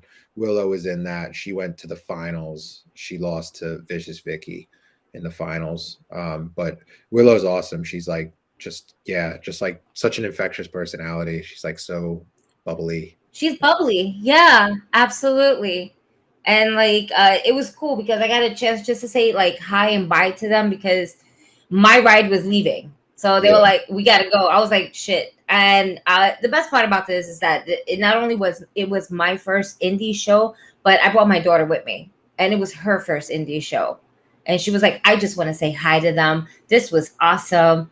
Oh, it's loud, but this was cool. And she was able to say hi to both, thick and juicy, lovely women. And they were just like so happy overall. Just to see awesome. Like a young fan and like a 7-year-old like looking at them. She was like, when you were moving and dancing, it was so cool. And then you just like you ran and then you did a flip and it was cool. And they were like, that was pretty cool, wasn't it? That's so wholesome. I got a women's wrestling story that reminds me of. So when I mentioned like Invictus started fall 2020, but I've been in the business before that. The way I started in the business was, I don't know if you guys know Evolve Wrestling. Yeah. So I've heard I started out with them, and I was literally just like a peon over there. I would like I did ring crew, and I just like, I would work the door, helped out with the merge tables and stuff, and then I would watch the matches, and they used to let me sit in like gorilla or like at the commentary booth, and I would just take notes on like the booking and all the production stuff, so that later on, because my goal was always to start my own company, so taking notes on all that stuff so I'd be able like kind of learning as I'm doing. But anyway, Evolve, when they would run in Queens at La Boom, they used to do double headers with Shine, which was like their sister promotion. It was all women, and so they would do the Shine in the afternoon. Then they'd have everyone leave, all the fans leave. They'd change the ring, the ropes and the apron and everything, and then they'd let the fans come back in for Evolve in the evening. And the thing with the Shine shows was they always had really great female talent on those shows. The clientele that they would attract, I felt so bad for these women because I would say 75% of it was like these creepy dudes who would like go in. And I used to have the unfortunate task of, helping out with the merch tables after the show. And I would always have to be the one where like the guys would want to be like, can I take a picture with you? Like, and they'd be like, with their arms around them, and like the hand would start to go down a little bit. And I'd be like, up. No. That'd end up, and I'd have to like kick them out and stuff. And I always felt so bad. But the thing was that, like I said, that's like 75%. The other 25% would be like, like you were talking about, like these young girls who would come and, they dress up and, like their, like Nikki Bella shirts and stuff like that.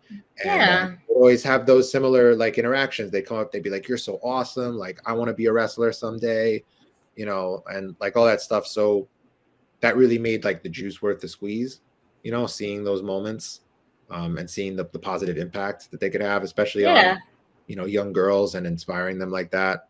I always thought that was really cool. So it made all the other gross stuff. I always said it, like always being a wrestling fan. It's that wholesomeness that makes you want to be more of a wrestling fan, because there was this genuine moment where it wasn't about the money. It was just about the experience and how it really like, cool. This little girl thinks my match is cool, and it's kind of like she wants to see more. That's awesome, because that's what I'm coming here for, is to be like this little small spirit. And it's just, they were so sweet about it. I was like, you girls rocked the whole match. It was just a great moment. And even my daughter said hi to a couple other wrestlers, just saying hi to them, and they're like, hey, what's up? She's like, yeah, the wrestlers always tell me in the locker rooms and stuff that they would always 100% of the time prefer to wrestle in front of kids, because they say like kids don't question anything. You know, they're not like the smarks that sit there and like pick everything apart and look for things to criticize and, you know, like, you know, boo the baby faces and cheer the heels, like, you know, just to be contrarians. Like, they just like, no, the kids just accept what you put in front of them. And, you know, they're just easily impressed, and they love it. And they, you know, they get just so enamored by the big, larger than life atmosphere. And they're like, we would much rather just wrestle in front of a crowd of all kids, like than the adults. And I was like, I could definitely see it. I could definitely understand it. Yeah, Matt right now, Matt Awesome. I actually bumped into him at Battle Club Pro, and it was great because my daughter remembered him the first time. The first time she saw him, he slapped toe on the back of his leg with a chancleta. Because that's what we do, right? I've been limping ever since. What you do, bro? I grew up with Nothing. him. He was just standing. He was just standing there talking shit. This was the best part. He didn't do anything. He just stood there. All I saw was somebody coming at him with a chancleta, and I was like, "Yo, what the? Oh, Did he sell for him? He just hit him with a chancleta, mommy. Yes, he did. Those are loud. Oh, that's Matt. Yeah. When I found out it was Matt who smacked with me with the chancleta, I sold for him. Yeah. When I turned around, I said, "Who the fuck just hit me?" Oh, yeah. Then the Bronx came out first. Yeah. The And Bronx then- came and out then first. we started Oh wrestling. yeah, for Yeah, sure, yeah. for sure, because it happened like that. I swear, it happened like that. Yo, Do y'all know? all I remember was my daughter seeing that. She was like, "Oh, he hit you with the chancleta." Oh, that's right. So if he messes with you, you tell me. Yeah, I'm gonna tell him. I was like, he's a wrestler. She's like, See, he's a wrestler. I'm always getting And abused. like her whole world just got shook that moment. She's like, Yeah. I'm in the presence of a wrestler. Are you serious? No, you're kidding me. I was like, he didn't wrestle on the show, but he's a wrestler. You a wrestler? Yeah. You should see my shows. Can I see your shows? I got you. My daughter's very into this. Yeah. She's not into it, but then she's into it because she's like, she'll watch it, but then she'll be like on her tablet, and then she's like, Yeah. "What are you doing? That's Huh? just No, this nothing. generation. Nothing. It's the master multitaskers. Yeah, Word. every kid nowadays. Open at a time, right? I agree. That's the thing about the indies, though. That's what I fell in love with when I was a kid. Is, you know, because like before I ever went to my first indie show, I went to a couple of, like, you know, the WWE house shows at the Garden and stuff, and it, you know, we're up in the nosebleeds. You always felt like, you know, it's like wrestling is cool, but it's very distant from you. Like, you know, you're either, whether you're there in person, the ring's very far away, you're watching through the TV, there's like the screen separating you. When I went to my first indie show, I was like, oh my God, like I'm right up there, up close. You know, like the guys get thrown out of the ring and they land at my feet. Or if I say something to one of the wrestlers, like they're going to turn around and answer me. Like, you know, and I just thought as a kid, that was the coolest thing, is just feeling like you're part of the show. And it's still something that it continues to excite me to this day, is just that like intimacy that you can only get in indie wrestling. So keep taking your daughter to shows. I'm sure you're making them last a lifetime. She did not stop speaking about it, and I think the following week I went to see her in the school, and with her teacher and shit like that. And her teacher was like, she loves going to these wrestling events, and I was like, I'm aware. You don't need to tell me. I'm aware. Yeah, absolutely. She couldn't stop talking about it. Oh, I'm sure. She told you how she high-fived everybody? Yep, that sounds about right. Yep. She took pictures too? Yep. It's like I'm thinking on my head. I was like, she told you our friend drove us? Yep, that's everything. I'll tell you the story from beginning to end. And all her friends are like, you went to a wrestling show? Yeah. What? Morris Yeah. knows not to try any of the moves on him at recess or anything the like That's word. not that's Oh. see, that's the problem. that. I have no control of that because I'm not there. Yeah. Yeah, I'm telling you right now, me and Matt and Awesome RKO'd each other about 150 times each in high school. We just run around, got him, boom. The most ignored warning. I do in that at history. work now. Like I still do that at work. Yeah. Like, Yeah. Oh yeah. on Wednesdays, I'm there in the morning and I'm like, hey y'all, what's up? It's Wednesday. And you know what that means. All y'all niggas is gonna get it. Remember, it's wrestling today. I have every right to super kick one of you. It's a super kick party today. Yep. Don't test me. Did you have your coffee? All right. No. No coffee. All right, let's get coffee. But it's no matter what age you are, you're bound to still do some wrestling moves to your closest friends. And with children, they're gonna fucking do it without even trying to do it. And my old block growing up, my boy, he didn't know the name of the sleeper hold, so he called it the Jimmy Fly Snooker. And if you walk by him, he put you in a sleeper hold. I got you in the Jimmy Fly Snooker, and you had to tap to get out. So that's what we would do. We're playing in the middle. We're playing wiffle ball in the middle of his pitch. I just jump on him. Got you. You know, because we don't listen to the first word in every sentence. So when you say "don't try this at home," we hear "try this at home." So it's like, hey, we got permission. We got permission. So that's it. Power bombing everybody. Do this. Okay. Yeah. Right. Your co-working shops all day. We give RKOs all day. Like, hey, so by the way, okay. God damn. That was all right. Stunners all day. Yeah. Stunners are fun. Yeah. Yo, best part. If there's no customers for me, I am putting I'm like, listen, it's just you boys and me. I'm putting some wrestling theme songs right now because I'm in that type of mood where I need to listen to a couple of wrestling theme songs because it's going to get me into the right mood to deal with bullshit that's going to come through those doors today. All right, what we got? We're going to put on The Rock. Stone Cold. We're going to put on all the classics. And the best part is that at least each of the guys who knew stuff about old school wrestling, not so much of a head like myself, but they knew their Macho Mans, they knew their Stone Colds, their Rock, the Nation of Domination. You know, we got a little bit of things.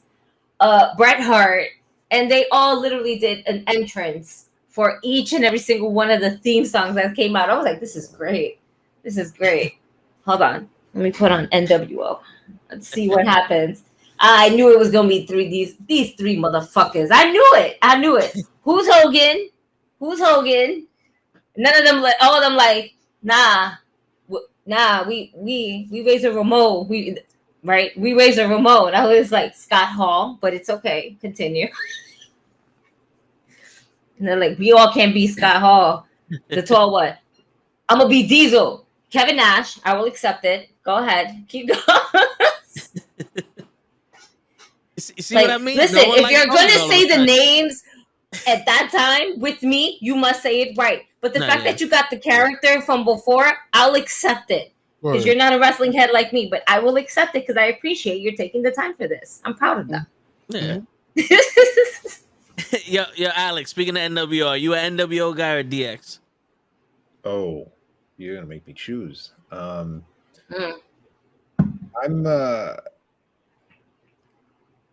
gonna go with NWO, only because NWO had a untouchable merch game. Their merch game was much better. Yeah, too sweet.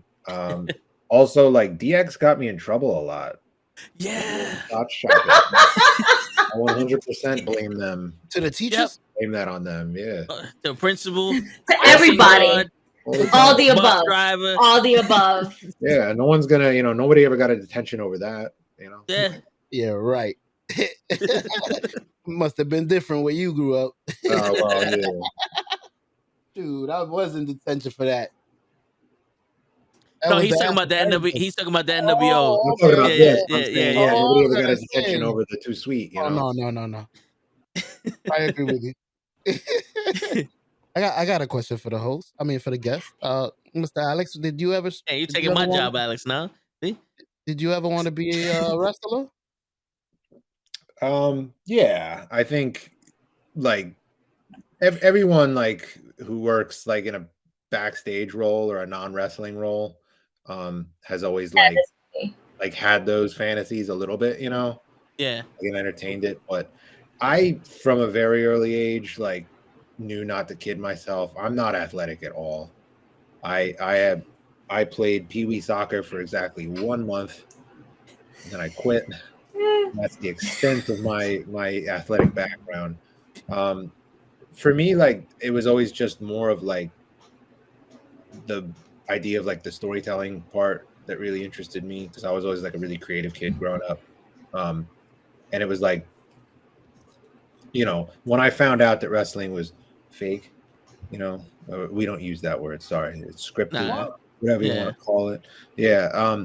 When I like, you know, when I first found that out, like I was, you know, I was devastated. Like, but then, you know, I started to think about it. Then I became curious, like, you know, how do they do all of this? Like, how do they decide who wins? Like, you know, and the storytelling and stuff. So I got really interested in that. So the short answer is, yeah, of course. Like, I always wanted to be a wrestler, and I thought of like, you know, my character and like what moves I would do. But now I'm like, you know, I can still have those ideas. I'm just going to give them to other people that can actually do it. Like, you know. What were some of your ideas? Oh, dude. Okay, so one of the biggest what could have been stories in WWE for me was, do any of y'all remember Paul Burchill? Yes. He was the pirate. Yeah, the pirate. With the Yes, pirate yes. gimmick. Mm-hmm. So like I would love to see another pirate gimmick. I think enough time has passed. Like I want to see a full-fledged, like some dude just fucking swinging down from the Jack rafters, Sparrow. like the Pirates of the Caribbean song, Mhm. you know, hitting someone with a fucking anchor or something. Like I think that would be outstanding, you know. Woodfoot. Yeah, yeah, like the peg leg. Yeah, exactly. Yeah. I think that would Yeah. be great. Like it's just campy enough where like you could do it. Like, yeah, I don't know. And I thought of all these like moves that could go along with it. Like, you know, you call it like I don't know, like anchors away or something, like some kind of like brain buster.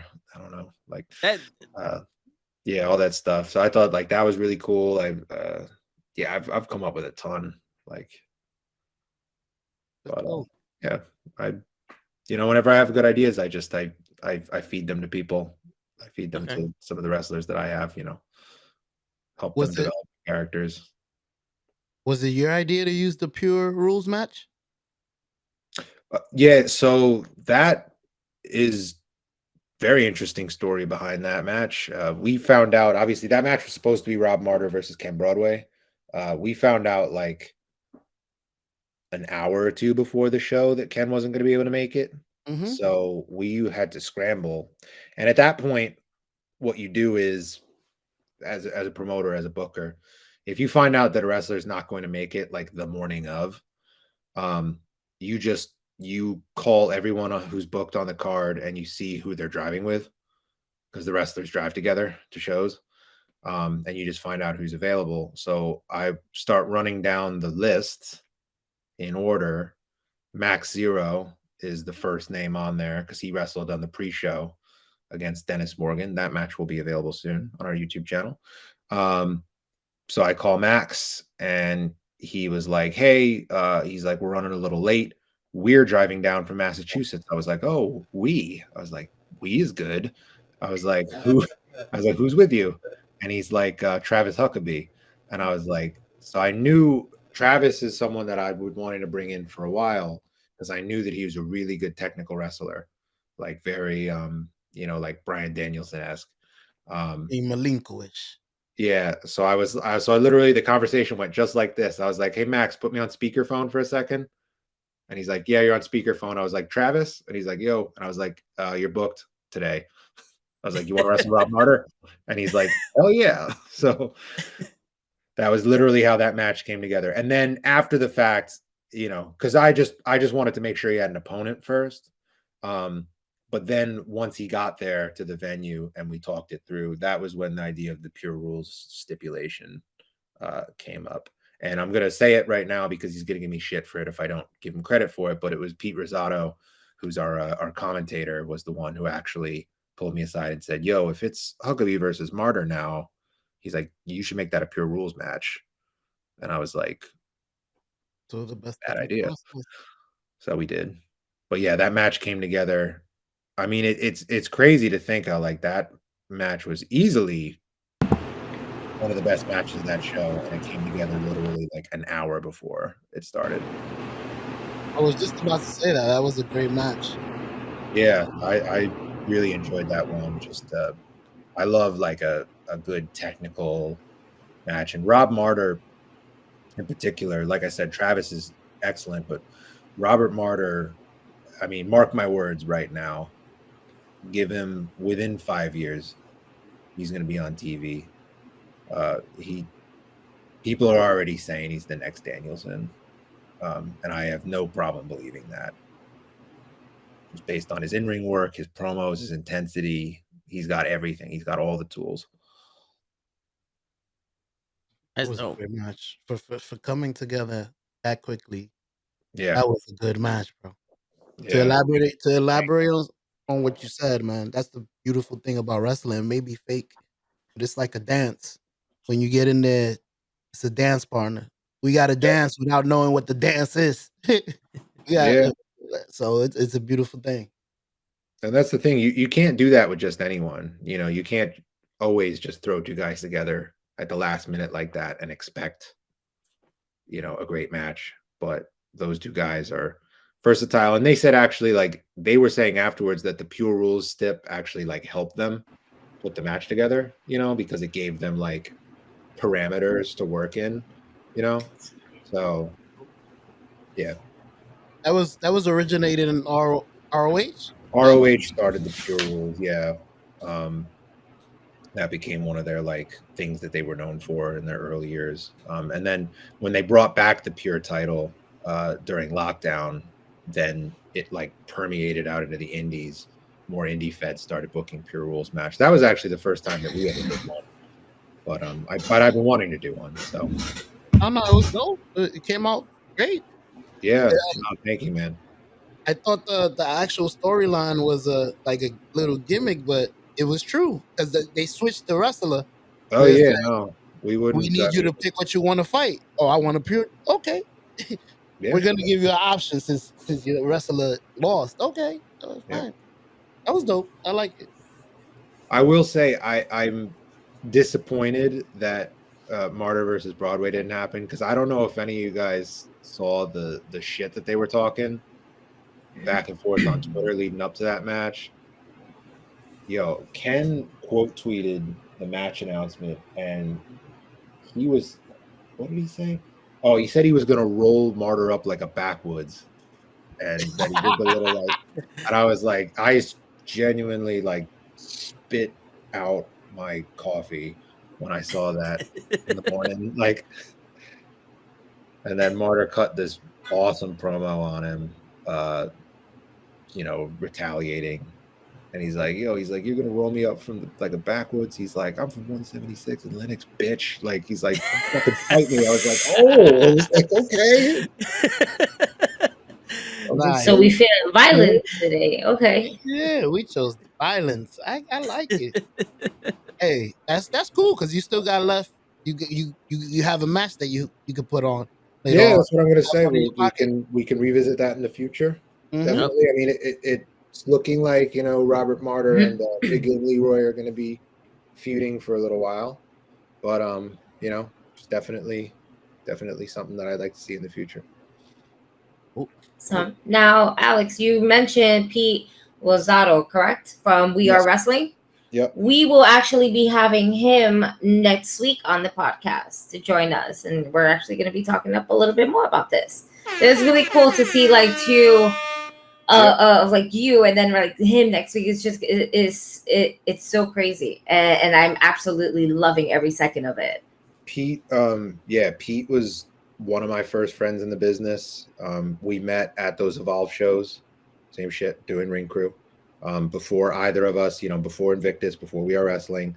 And then, he made the decision to, I started Invictus, he started We Are Wrestling, and then we kind of like reconnected because we needed I was looking for a stable commentator. We were kind of doing this I commentated the first several Invictus shows. It sucked.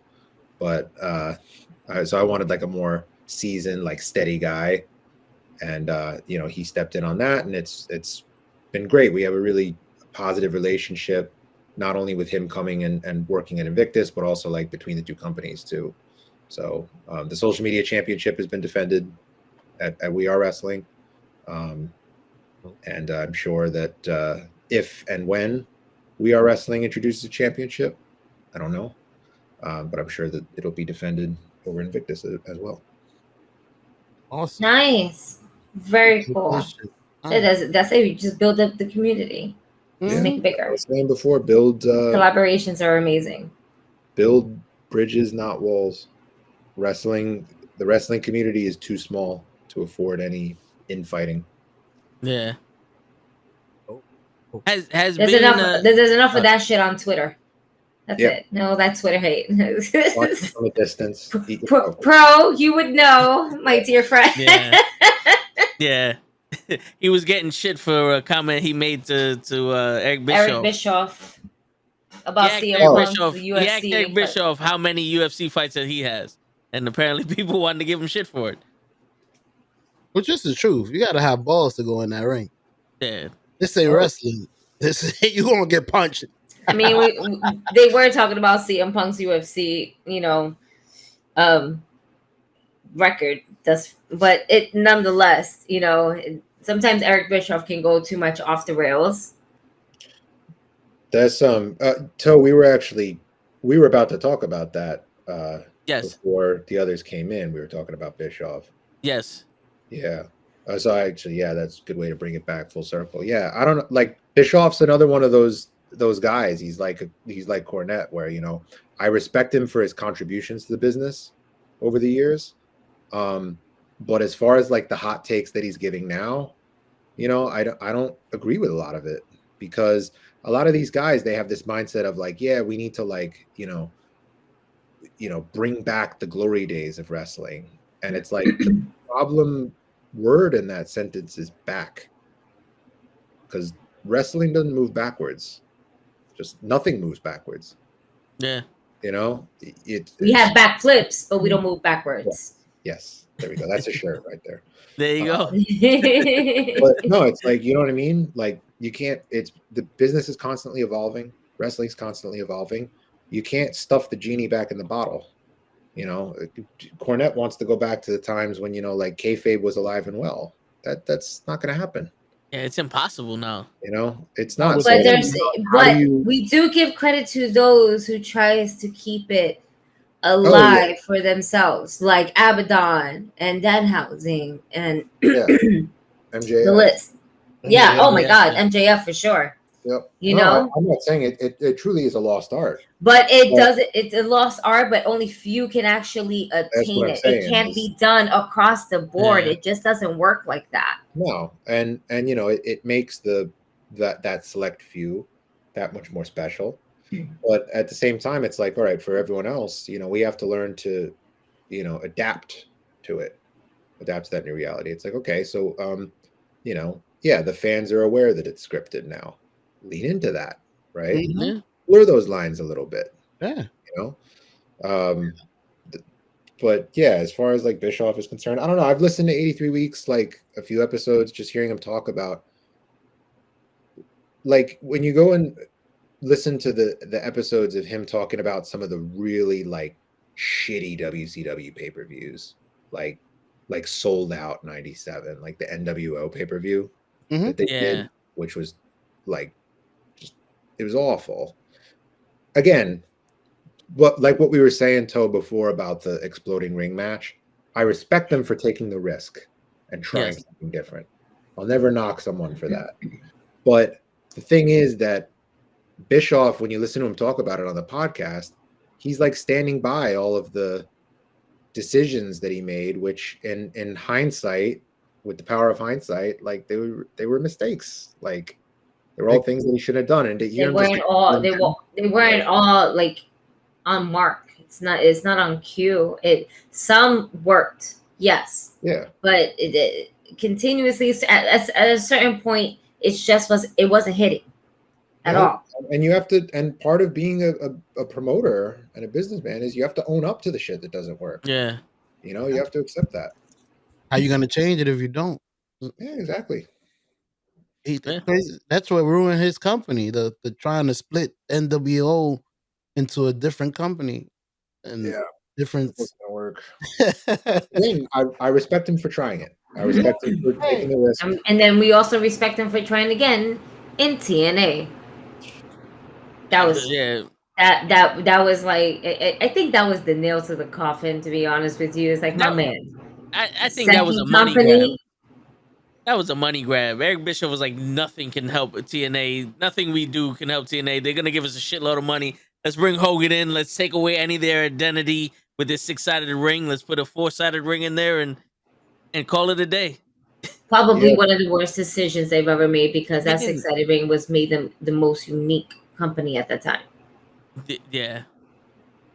Like 6-sided rings suck though. Was it? I heard. Yeah, I heard. Working, with the extra turnbuckles, the ropes are super tight. Oh. Yeah. I mean, for what it's worth, it looks really cool. The art of it looked really good, and it obviously looked different. But now thinking about it and how the ropes would be extra tight, I can see where that would be a discomfort and everything like that. I mean, some great matches came from that, but I can see as to why. But I think what really fucked them up is when they went overseas and started taping. Oh yeah, the whole that was I think that was the ultimate start of their complete downfall, because they wasted so much money over there, but wasn't getting the revenue back. Yeah, absolutely. I could only imagine how many people got injured. If you're doing something for 20 years and then you switch the ropes and the ring, and I go to do that same move on a tightrope. Yeah. I mean, they had the X Division title all the way at the top, and it was a fucking X mark. Yeah. Well, Ray at WrestleMania, when Drew McIntyre cut the ropes and then they had to put the new ropes on, and it wasn't even, he almost fucked himself over trying to do a springboard on that middle rope. Because I don't know if you know, my man almost ate that rope when they didn't put them ropes in right. Yeah. That's safety issue, bro. But we spoke about Eric Bischoff, but Jim Cornette is another dude that makes stupid comments. He said that Keith Lee he sounded too intelligent. I don't know what that means. Like, have you ever told a talent you sound too intelligent? I think what he was trying to tell him, for your looks, maybe he was. Again, it goes back into so he's supposed to sound dumb. Yeah, like he's supposed to dumb it down. Like you don't look like you're supposed to be smart. Like, why are you talking like that? That's how I felt. That's how I took it. He thinks he looks like a buffoon, so he should be a buffoon. Yeah, he should be. But it needs to stop. We already have wrestlers that are fucking giants that look like buffoon niggas. Since when Omos became Uga Muga? Come on. Yeah. Yeah. All right. That's you know what I mean? Like, when you, to me, like, that's what makes a person interesting, a wrestler interesting. If if you see them, their look, and you make that assumption, and then they start talking, and that assumption gets totally flipped around, then that I find that super interesting. Like, I'm more inclined, like, if Keith Lee was just some intense, screaming his promos into the camera and flexing and doing all that, like, he'd just be another guy on the roster. I think the fact that he is so unassuming, and then he talks and you're like, oh, this is actually like an intelligent guy, there's more to him than meets the eye. I think that's what makes him so interesting as a character, which makes me very frustrated at the way that AEW is using him right now. Mm-hmm. But I mean, I'm holding out. Hopefully Hopefully they have something planned. At least they're using them. You know, That's Shoot. true. Listen, At least they yeah, are. let they him still- and still using Swerve them. win the tag team titles, and they will be the first African American Full team to African. win the AEW tag team titles. Yeah, And all right. in all honesty, if we're sticking him with Swerve and we're just trying to make them as a team, cool, whatever. I want to see Keith Lee, obviously, and Swerve move on to singular matches. But if this is how we're booking them now, book them as one of the strongest tag teams that's out there and let them win the gold. Yeah. Because Yeah. right now, Jurassic Express is just not doing it. They're showing signs of it. Yesterday on Impact, they had like a little thing between Jungle Swerve Boy and losing his Luchasaurus. match and everything like that as Yeah. well. Yep. So there's some friction there. So it's going to happen. Yeah. Keith Lee, I got a story about Keith Lee. I met him in 2017. It was the first time I met him. It was at an indie show in Ridgefield Park at Pro Wrestling Magic, and I got to talk to him for like 10 minutes because if you can wrap your heads around this, there was nobody at Keith Lee's merch table. Like, if you can imagine that there was a time when Keith Lee was sitting by himself at his merch table at the Shit. indie show. Yeah. Like, it's hard to wrap your head around, but I was talking to him and like, yeah. That's the other reason why Cornette's comments pissed me off, because like that is Keith Lee. Like that voice, the talking, the intelligence, like that's who he is. Like I came up and I was wearing my Progress shirt, Progress Wrestling, the UK thing. And the first thing he says to me, he like shuffled his 8x10s and he was like, oh, he's like, a Progress shirt. He's like, I see you're a man of culture. I was like, he's like, I see you're a man of fine taste. I was like, well, thank you, Mr. Lee. And we just got to talking about like British wrestling and stuff. It was great. Like he's an awesome guy. So You That was a good literally like impression down you to did. earth. You do What a was that? great Keith Lee, by the way. I Yeah, that love was a good impression you did with the Word. hand and the sound. hand, Yeah. salutations, good sir. Yeah, I closed my eyes. I see Keith Lee. I was like, yo, we got Keith I Lee mean, on the like- podcast. Mhm. And Captured it well. salutations. Very nice. Yo, as a promoter, president of a thing, do you think that AEW made the wrong decision by signing all of those guys that WWE get let go?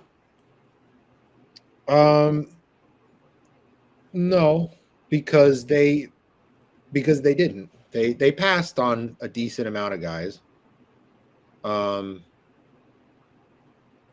think the people that I do think to an extent Tony Khan's eyes were bigger than his stomach.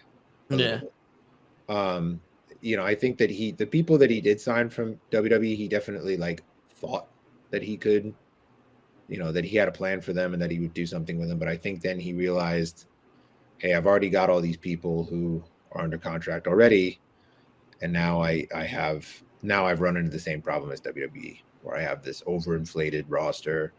I've got people who are, languishing on Dark, which is like their version of developmental, pretty much, So I think he realized, and I can relate to that struggle, because as an independent promoter, especially, you don't have anyone under contract. So there's dozens of people that you want to bring in, but you just don't have a spot for all of them. You don't have a role for all of them to play. And you don't want to just bring someone in for a one-off just to, have them job out to someone and then they're gone. Yeah. Right? You want to do something with them while you're there. So yeah, the short answer is I do kind of agree. I think that it was, I mean, yeah, like I said, the people that he signed definitely were the ones who had more potential, or maybe missed potential in WWE. But I don't know. It was, They were going to sell It'll be tickets interesting to see how it regardless. plays out. I think Yeah. I don't think they signed too many. I do believe that the original AEW roster, however, that are not big name ticket sellers. You know, your Joey Janela's, your Sunny Kiss, you know, Frankie Kazara. Like not for nothing, but Frankie's basically on Dark all the time, and he's always doing his thing. Yeah. You know, it's just you see a lot of the original AEW roster on Dark facing a jobber. And then some matches that are here and there. You got the Acclaim as well, trying to lighten the mood with, you know, the Acclaim. Everybody loves the Acclaim, you know. Yeah. I love them. My God, entertaining as shit. Oh man. So Go ahead. Finish what you were saying. So yeah, no, I don't feel like they wasted or they just signed too many former WWE employees. I just feel like they also lost touch, and I have so much talent. What am I gonna do? What are my original talent? And then that original talent pretty much got pushed to the side too dark. Yeah. Well, some of those names that you mentioned, people like Kazarian, for example, and I know this because I know people that have worked Dark, and you know they tell me these things, like Sunny Kiss being another one. But Kazarian is kind of at a point now where he's been around forever.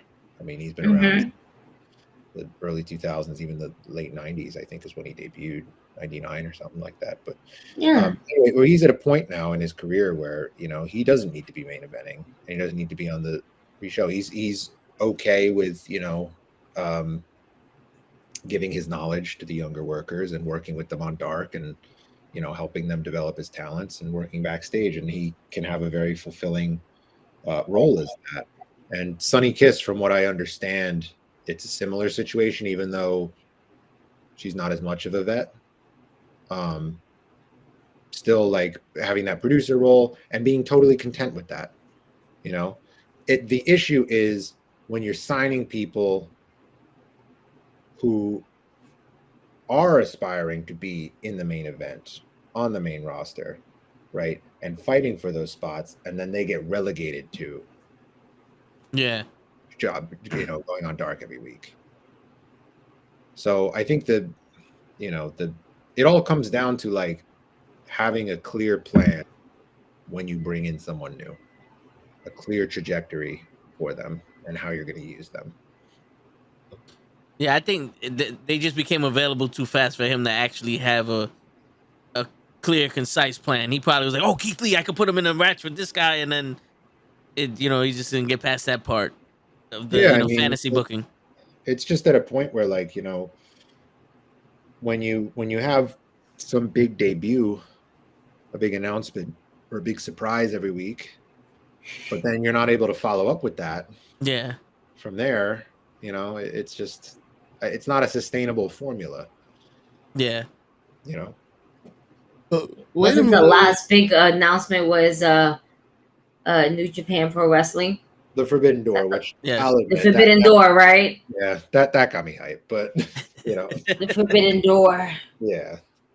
Jay White, Switchblade.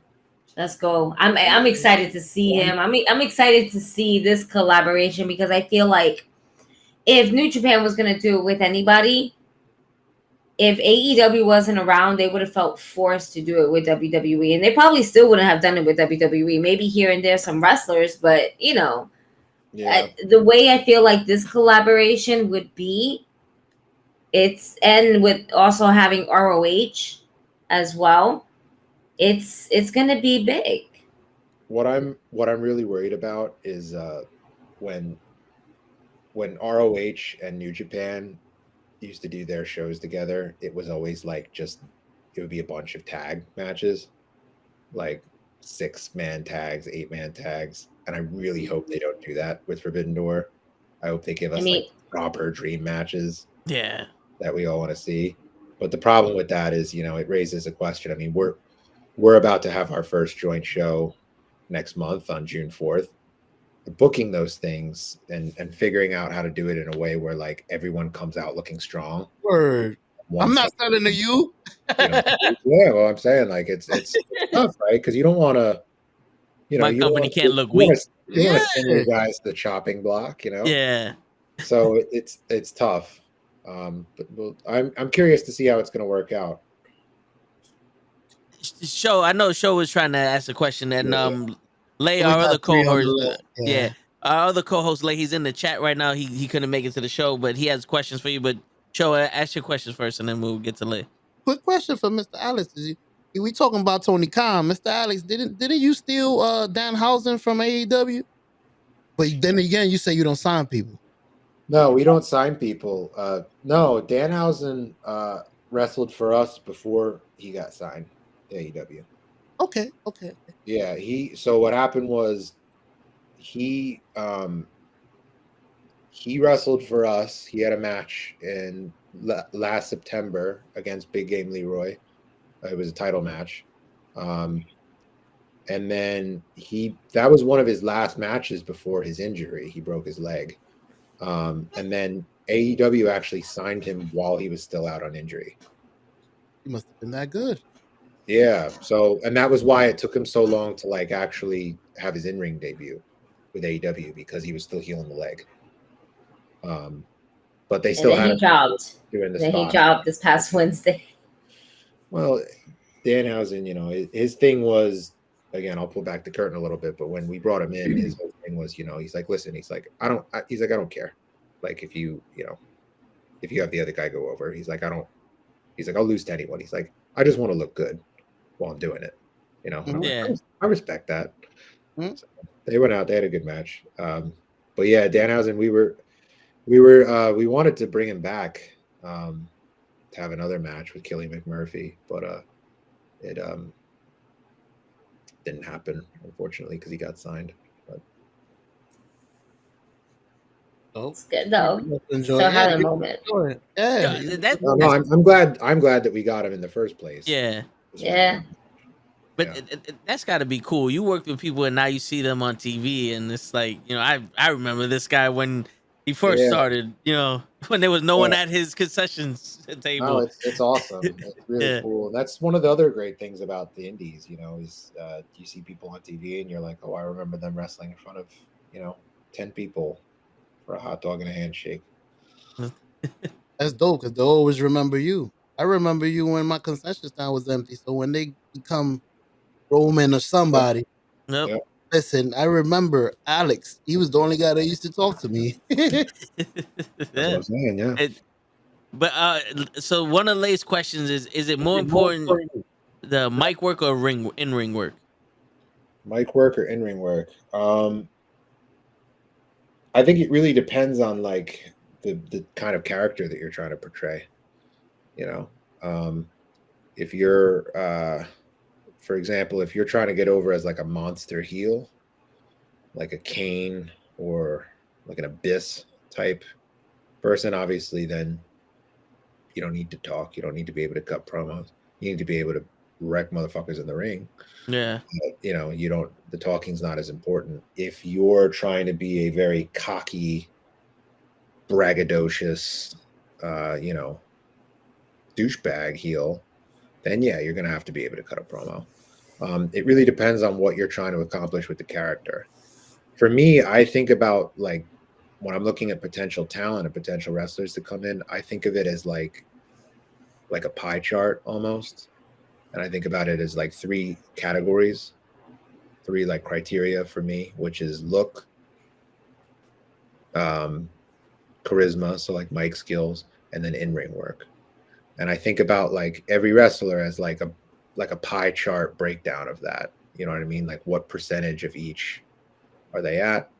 To me, I feel like the wrestler who's probably like the most even of the 3, to me, would probably be HBK, Shawn Michaels. Because I think he's somebody, he had a distinct look. Yep. He had charisma for days. He could cut promos, and he was tremendous in the ring. But then there's, people like, somebody like The Rock, for example, or Hogan, where, they had the very distinct look, right? They obviously super charismatic. They were able to win over like entire generations of fans. In the ring, they're not going to be technical masterminds. Yeah. They're not going to be like, Bret Hart or anyone like that, but they got their 5 moves, their greatest hits. They know how to use them. They know how to use them to pop a crowd. So it's fine. It's all about like different strengths and weaknesses. Although, as a side note, I just discovered Hulk Hogan's matches in New Japan against Inoki. Yo, that shit blew my mind. Can you say that one more time for show? Listen, Hulk Hogan's matches against Inoki in Japan. Japan truly has the Midas touch. It brings out the best in everyone. Hogan's matches in Japan like absolutely blew my mind. Like he's like going back and forth. He's busting out moves I never seen him do. Yep. I've been telling this to show for years. You're muted, show. I've been telling this to show for years. Hey. The Hogan can't wrestle. I said, watch his matches in Japan. And then the fact that you co-signed it, I told you, I'm not fucking crazy, I was muted. I was like, yo, that's crazy. He's been saying that for years. He's like, because I say Hogan is only a leg drop, a couple of shake of the head, maybe a boot. And he's like, no, you got to watch him in New Japan. The what did he call it? The axe bomber. It was the lariat that he would use. He didn't use the leg drop in Japan. He would use the axe bomber lariat. That was his finisher. The thing is, like, one of the reasons why like Hogan's so underrated too is when you watch his stuff in Japan, Hogan was a lot smarter than people give him credit for. Like, so he understood that like the Japanese audience was super different from the American audience he was used to. So his whole style was different over there. The moves he would use, the offense he would use was a lot different. But also, if you listen to his promos when he was in Japan, like his promos were very different because in Japan they do like the press conference style promos. Mm-hmm. It's meant to be presented more as like a sport. So there was none of the, well, let me tell you something, brother. It was all about he's talking in the microphone. He's very reserved. He's very like straightforward. And he's talking about, and he's putting over the opponent. He's putting over the whole idea of like fighting spirit. He's like, I'm going to have to like reach into the tank and like really do it. And he's playing to the crowd so perfectly because the Japanese audiences are like, they're very tough to please. Like, so you really do have to treat it seriously and take it like as a more thing. So Hogan was a lot smarter and more adaptable than people give him credit for. It's just that when he was in WWF, like, he knew that he could pop the crowd by just doing those 5 moves. Yeah. So of course he's just gonna like rely on that. And he knew that he could just do the, well, let me tell you something, brother, like, and and the crowd was just gonna eat it up. But again, if you watch his work in Japan, you really start to appreciate like just how smart to the business he was. And at this point in time, the main head honcho has just became the Knucklehead family. I appreciate you. You have become like a brother to me because no one wants to see this when I defend my man Hogan.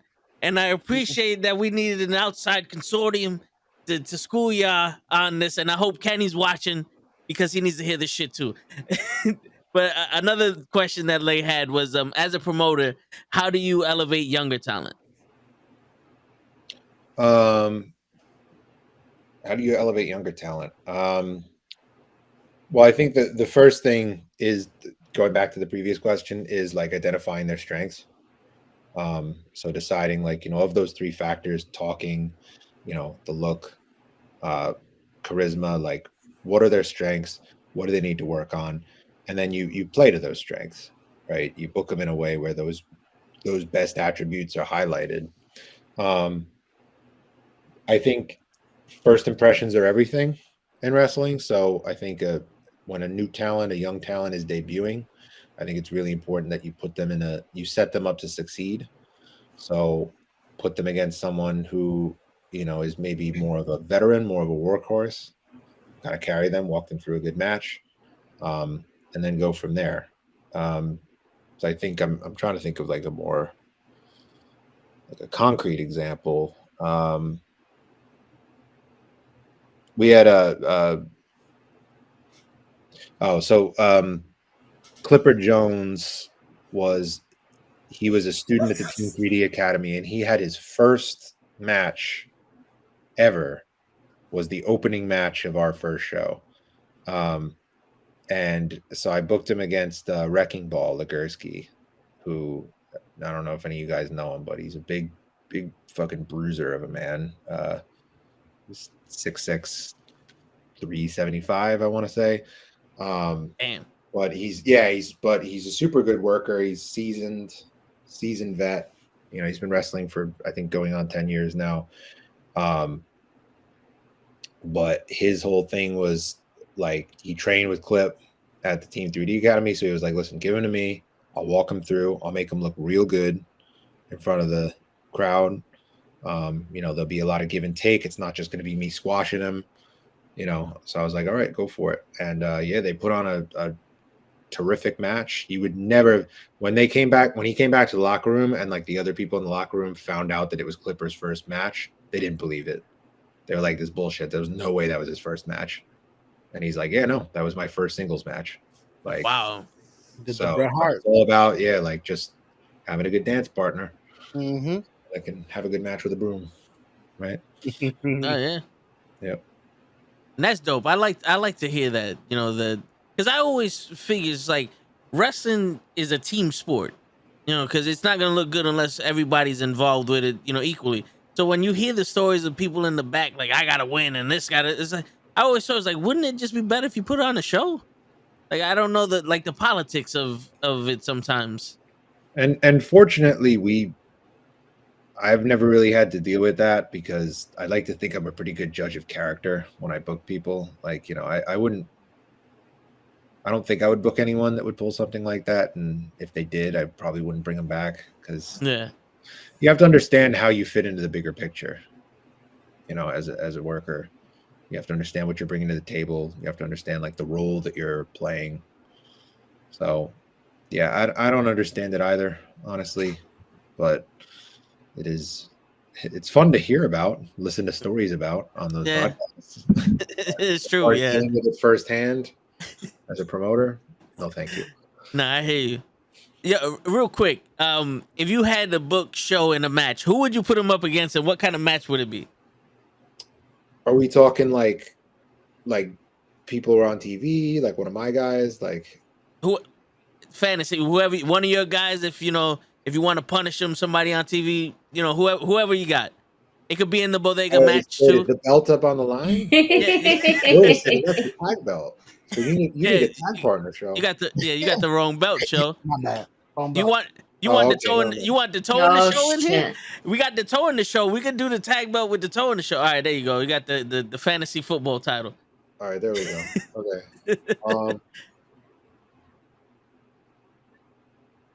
Killing me here. I'm trying to think. That'd be interesting. Well, I would want to do this street match that you guys were talking about. Okay. So if you created this Diamond Wrestling for the win. Who pioneers it. So I'm thinking with that, like, I don't know. It have to be someone quick to dodge all that traffic. This is true. Can I call out somebody? I want to call out Big Leroy. You know, can I call out Big Leroy? You want to call out Big Game Leroy? Big Game Leroy. I mean, he was the champion for a year, baby. Oh wait, he can't be playing games and dodging traffic at the same time. You'd be surprised. Leroy's very good at multitasking. Oh, all right, hey, there you go. He can play games and hit Ranas at the same time, Hurricane Ranas at the same time. I've actually seen that. And also the other thing too is that like people just assume, I think, when Leroy's wrestling that the switch is just like on the home screen. He is actually playing. Like, when he does it, like that's a show. I love it. I love it. It's great. You know. I want to know what game though. What game is he playing? I know he played random ass game, any game. It literally depends on the day, like my mood. Yeah, but I know he'll play. Dude. He plays Smash Ultimate a lot. I don't know. You got to ask him what he's playing lately. But yeah, no, it is a thing. Like you'll watch, like if you watch one of his matches and you pause it Like every time the screen's in view, like you could see it's different. Like every time because he's playing through the game. Like that's actually kind of dope. Yeah. My man's like, listen, I gotta get these hours up at every chance that I get. I'm busy. Yep. Word. Call of Duty. Yeah, I think though, as far as a WWE guy, I think I'd like to see you go against maybe Rey Mysterio. I feel like that would be well, because first of all, Rey Mysterio, everyone looks huge by comparison, you know. But second of all, like he's small and quick enough to really dodge that traffic. It's true. He could hit some springboards off of like a taxi or something. Like that'd be legit. I'd like to see I'm that. going to hell. Word. My God, I'm going to hell right now because all I'm thinking about is, and can we get Dominic to kind of like interfere and then get hit so that way he can be like, oh, it's a miss for Rey Mysterio. He has like one more life. For Dominic take the hit. Dominic got to take the hit. He's too green. He's going to take the hit. We can get Dominic to dress up as the bum that washes the windows while they're at the red light. Yeah. He throws out his stubble a little bit. Yeah, I like that. You could do a tag. You could be the one selling flowers. Hey, you need a flower. And then you could do a tag match. Show you can team up with Logan Paul. Oh, there you go. And that tag spot. Hey man, he does a good frog splash. Yo, think about that. I will say that match very much exceeded my expectations. Same. Logan Paul really I gotta give credit. He's an athlete. That's the thing, and that's what makes it good is that he is an athlete. He's a genuine, like, all-around athlete. You know, he can kind of do a little bit of everything, and he's still so young, so he can literally do anything if he wanted to. Like, he looked good in the ring. Like, you would expect celebrities, like, be your Snookies, where they look kind of stiff and everything, or they don't really participate. Like, not for nothing, Bad Bunny fucking set the bar. He's nah, if you're going to be a fucking celebrity in WWE, this is how you do. Actually, this is what you do. Mad respect to him. But, and you know what? Respect to Logan Paul as well, because first and foremost, the Three Amigos, right? And then the fact that he went to the top rope and hit a frog splash clean. Yeah. And popped up like The Rock. They 100% made the right call by having him heel. Yeah. Absolutely. I feel like a lot of celebrities, when they go to WWE, it's like they want to preserve their image. With Logan Paul, like I feel like he knows he's huge. Just the fact they had him lean into it, and the fact that they went for Eddie, like they went for like that nuclear heat, like right away. Yep. Man, and then and the best part is that you are putting him with the biggest heel in WWE. Yeah. Overall, like everybody loves Seth, but everybody hates The Miz. Everybody hates Chris. Everybody hates The Miz. Everyone hates The Miz. Yep. You know what? And it works for him. It will forever work for him. I appreciate he came out in wrestling gear. It's pretty dope. Yeah. The black and yellow is a very good look. I'm not gonna lie, if they call up, they want the toe in the show at WrestleMania in a special tag team match, I'm gonna be coming in some gear. I don't know what kind of gear, but I'm gonna have some gear in there, We be looking like the Steiner brothers or some shit. I'm coming just like Kamala. I want some stars on my nipples. Kamala is here. Hey, you be Kamala, I'll be Vader. That's it. That's it. Get the little mask. I'm out. Bye. Gigi's scarred by the amount of flesh she saw from us. Hold on. I must bring this. We had shows strip on this show before. Oh, nice. Yeah. No, it wasn't nice. Fuck out. What do you mean it's nice? Are you fucking kidding me? Nice. What happened? I blink and I can't. And like you can't unseen that. That's a lot. That was a lot. I did a That was a lot. That was a lot. That was a lot of belly. A lot of shit that was not meant do it to the general public. Okay. He pulled off the Ric Flair promo. I had to. Eric Bischoff. I'm not fucking leaving. And I got butt naked. I had to do it. Yeah. That's one of the best promos in the world. I'm Yeah. not leaving. You cut the camera. I'm I gonna was- be naked. Yeah. I don't know was whether trying to to drink more first or to smoke more first at this moment. I blink and I can see that, and it's disturbing. And it took a long time for me not to think about that, and now it's back in my vision. So You're go welcome. fuck yourself. No, You're welcome. I'm Go trying fuck to do yourself. I tried to do a Ravishing Rick Rude promo when Liz was here, but they stopped me. You know, they didn't want to see the 8-pack. You know, you know what I'm saying? Of beers, 8-pack of beers. Of soda, Yeah, okay. That's even worse. Oh, at least I get got drunk. You know what? I'm high off life, You're Gigi. hopeless. You're hopeless. You're not high. You're hopeless. Coño, I'm gonna be high off of weed. Fuck you. Hey, yeah. Alex, if you want to see Show cut that Ric Flair promo again, he'll do it for you right now. He I almost broke swear I a would rib, turn off throwing his the elbow goddamn drop on the laptop. cement floor. Would But he'll do it his again. He'll take off Oh. the shirt, the shoes, No, he the won't. hat. He'll shave his No, beard. he won't. I Just spoke for to the you. wife. She said no. It's He's- not going to happen again. She's That's sleeping. it. I know for a fact she goes to bed at 11:30. It's 11:36. Shut up. She's sleeping. I would not do that to our guest. No. Thank you, Toph. Thank you, Toph, for having some consideration for our guest. Our guest. You mean Barely did Show? my entrance. I said Toph. Yeah, I you always said do so. that. No, yeah, I hear you. I'm No terrible one at knows that. my name, Alex. Even my real name. My mom would call me my brother's name. People at work call me my brother. They don't even know I have a brother. Like no one called me by my name, whether it's fake, whether it's real, whether it's like shit, man. It's okay. It's all love. And I can't even get naked on my own fucking show. No, we can't. Praise Jesus. We're gaining followers, not losing them. Yo, You're better off dressing as a fucking hot dog. This is He true. has done that before. Yeah. I know, that's what I'm saying. His better chances is dressing up as a hot dog, not to get naked. It's with a fucking hot dog outfit. That's terrible. Don't do that. Don't do that to yourself. Don't be a hot dog. I'm saving the Better hot dog hot for the dog. OnlyFans. All Be right? a banana. I have a banana. I have a banana costume also. His brother. There you go. We're going down the be an eggplant. Get an eggplant. Oh, That's your what? Mania gear. Oh, There you go.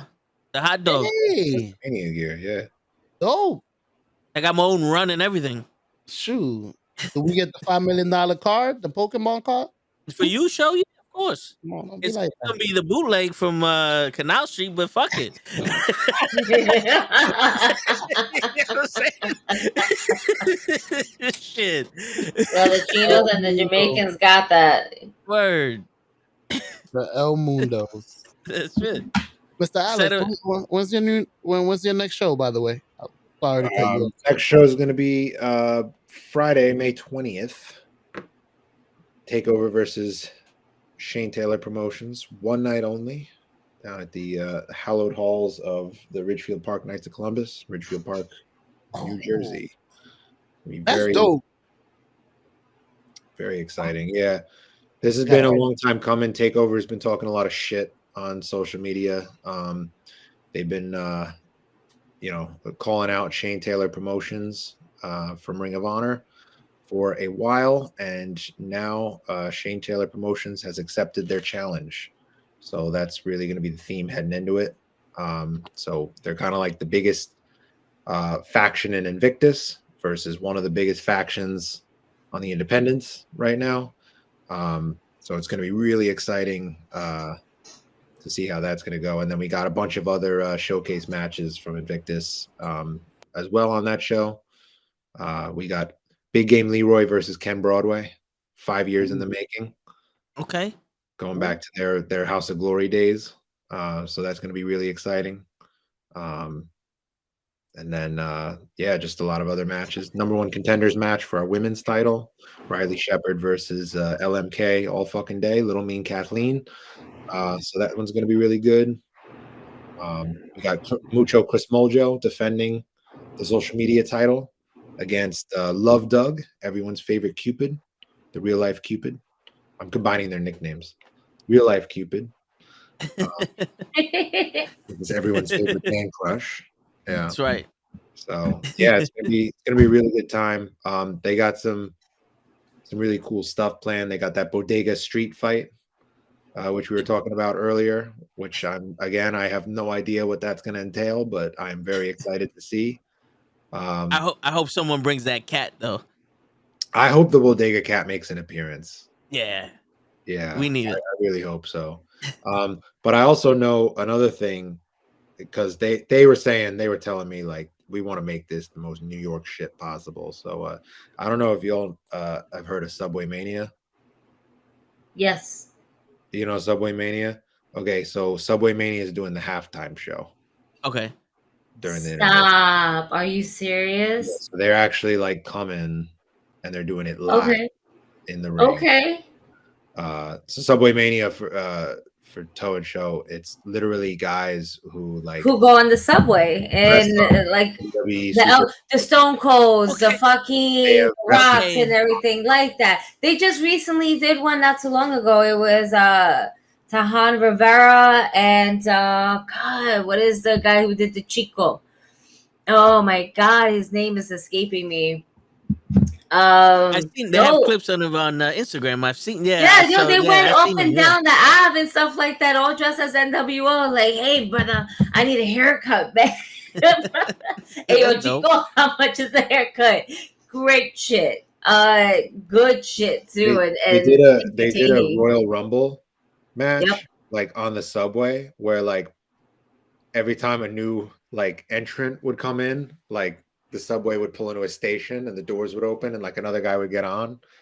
And then to get eliminated, they'd have to like throw you out the doors of the subway, like when it stopped the station. So, like the doors open and some dude dressed as fucking Rey Mysterio would just get thrown out onto the platform and people would be like, what the fuck? It's really funny. But yeah, so they're gonna be doing the halftime show. They're gonna be doing it like live in the ring. So that's cool. It's really cool. It's gonna be like a really different kind of show, which that's really the name of the game now. Like I was saying, with Jersey becoming so like saturated, other shows running, it's just like doing things different and taking those risks, which TakeOver, they're the ones, they approached us with this idea, and they've proven that they get people talking. They're needle movers. So we told them, let's do it. Let's see what we can produce together. So I'm very excited. I'm excited to have Shane Taylor Promotions coming in because they're a big deal. Two of them, Moses and O'Shea Edwards, have already wrestled for us in the past. So we're excited to have them back. And hell yeah. So yeah, Tim Rivera definitely posted up something about like last week. What's your favorite Eddie Guerrero movement? And it's just like he comes in a fucking low rider and there's Eddie Guerrero in it, and then you have Rey Mysterio doing a 619 off a bar to Goldust. Fucking great shit here. The Eddie Guerrero entrance for the Royal Rumble one that they did was outstanding. Oh yeah. Like, they do the buzzer sound effect and everyone's just like looking around the subway car, and then it like cuts to them up on the street above, and there's like all the cholos with the lowriders, and like he's just like walking down like, the street and the camera's following him, and then he like makes his way down into the subway and gets on the car. Oh, it was so good. I was like, how they got the budget for all of this? Like, they have to know somebody that knows somebody that knows somebody. Yeah, that's dope. I can picture that in my head, and that just sounds dope. It's on YouTube. Go look it up. It's so. Oh my god! I just sent it to the chat and whatnot. Like one of his like latest videos. That shit was fire. Yeah, he's wearing the shirt that says like "Who's your poppy" on it. Like, yep. He's like, "I'm your poppy." This shot's a shirt. Oh, so good. Yeah, we're looking forward to having those guys. It's gonna be great. Can't wait. I'm gonna try to make it. Yeah, please come through if you can make it over. I promise it'll be worth the trip. Yeah, definitely. So I gotta ask the question for the millions of followers that we got. Everyone wants to know: can you give my number to Sasha Banks? This motherfucker. Oh man, you still trying that? You gonna get us What you fired? mean in my yo? She's been asking for my number for a minute. He It's just loves I gotta Sasha find the Banks. right person. I gotta See, this is find why the I right smoke. person to give it to her to let her See, know I'm this is why I serious. smoke, and this is why I drink. He come with this dumb shit. Huh? Unfucking believable. Isn't Sasha Banks married? Yes. He doesn't want the husband. He only wants her. Yeah. Well, This is why we are gonna get canceled, Alex. All right, she's gonna find this randomly, and she's like, "Nah, fuck these niggas." Sorry, homie. You probably can't see it because it's a black shirt, but I got the pecs pulsating over here. You know what I mean? I taught The Rock how to do this shit. She's gonna watch this and she's gonna fall in love. It's very difficult for a woman not to fall in love with the pulsating pecs. All right, Gigi. I agree. To answer the question, I know exactly one person who works for WWE, and she just got signed a couple months ago. So I don't think she's in a position to be acquiring Sasha Banks' digits. But if I hear anything, I'll let you know. Well, she could give him mine. Just pass it off. Yeah, you know. Sasha, I just got here. You should not.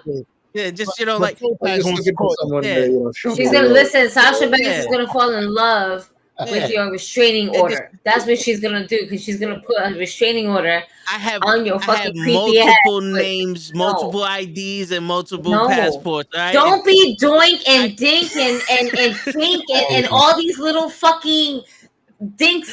Think 1, 2, 3, 4, 5 to 10. We all look alike. You are not that person. Stop it. Stop it. You just gotta pass her the number at catering and be like, "Yo, don't ever turn vegan," and give this number a call. That's it. That's it. That's it. Two things I want to tell you. I just got This here. is why we are going to get canceled. Yeah. You say shit with this. My career on this. Two things. Hey man, we can't get canceled. That's crazy. Oh, you're gonna fight it like you do with the rest of them, aren't you? Alex got my back. You see, his silence is golden. You know what I'm saying? He's thinking of a way to give this lady, the number. He's looking at the screen like, how do I leave this chat now? And I would understand why. Yeah. Like, I guess now he's like, all right, I blocked him on Facebook. Where else do I need to? Never. I live for the banter. Yeah. I got a BS and BS, you know? There you go. Yeah, so when we're on here, somebody got to keep it light. I feel you. He said, I got a bachelor in BS. Nice. That's it, man. I could bullshit with the best of them. There you go. See, even Jason's saying that, Gigi, stop hating on me. She just doesn't know. She just doesn't know that she's in love with the toe. It's not she don't have a foot fetish, but she's in love with the toe. That's all I'm saying. Right? Yeah.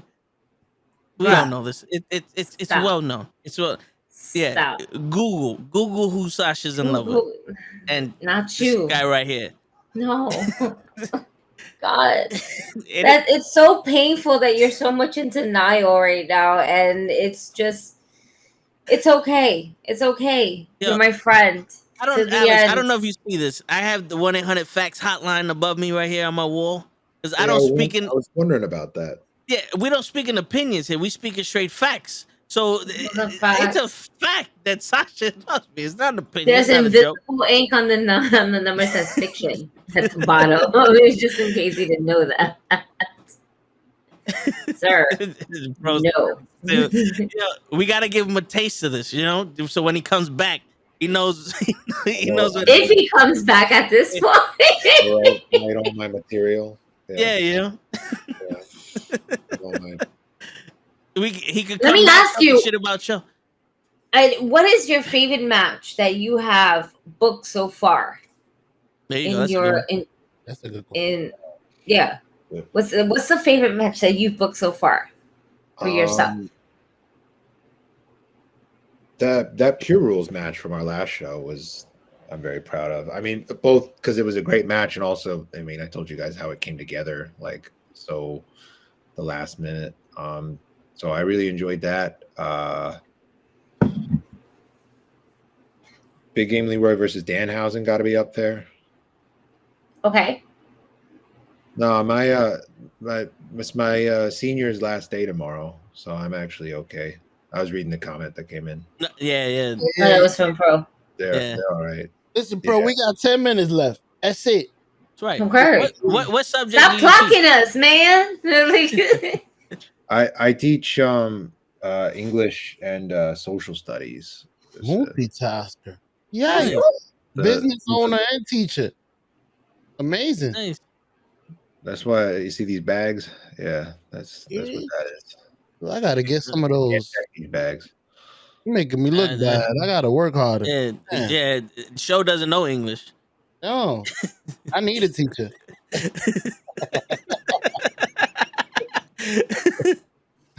Oh man, but that's dope. That's crazy.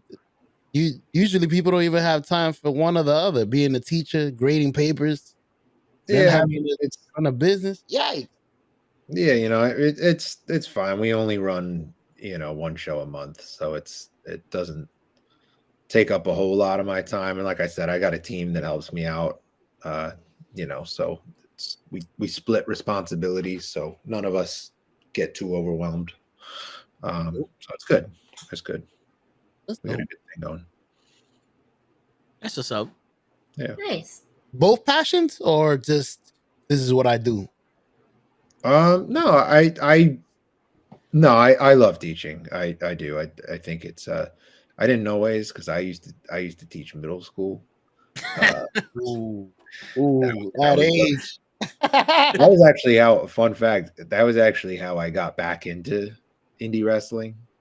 I used to go to the shows. I used to go to the shows when I was a kid, and then I got out of it for a long time. And then when I started teaching, and then I was teaching in the public schools, like in New York, and middle school. The double whammy. Oh, I was miserable all throughout the week, and then on weekends, that was what I would go to numb my pain. I would fucking go to indie shows as a fan. I used to go by myself. I didn't even have any friends to go with. I used to just buy a ticket and just go get a beer from the concession stand. That was my escape. So that was how I got back into indie wrestling. Was from being so miserable. I just see it now. These fucking kids. Let me go see some grown men beat the shit out of each other. Well, now I teach high school, and I teach at an all girls school. Oh, okay. And it is amazing, when you take all the. I'm sorry about this, Gigi, but when you take all the boys out of the equation, the girls are also nice to each other. They're also sweet and they're so well behaved. And I'm sure it's the same thing over at the boys' school too. You take the girls out, and all of a sudden they are they all talk like Keith Lee, right? They're all I do declare this is. I went to Alfred E. Smith. It was the majority boys' school because of vocational school. Yeah. No, we was horrible. We were horrible. That's what I was saying.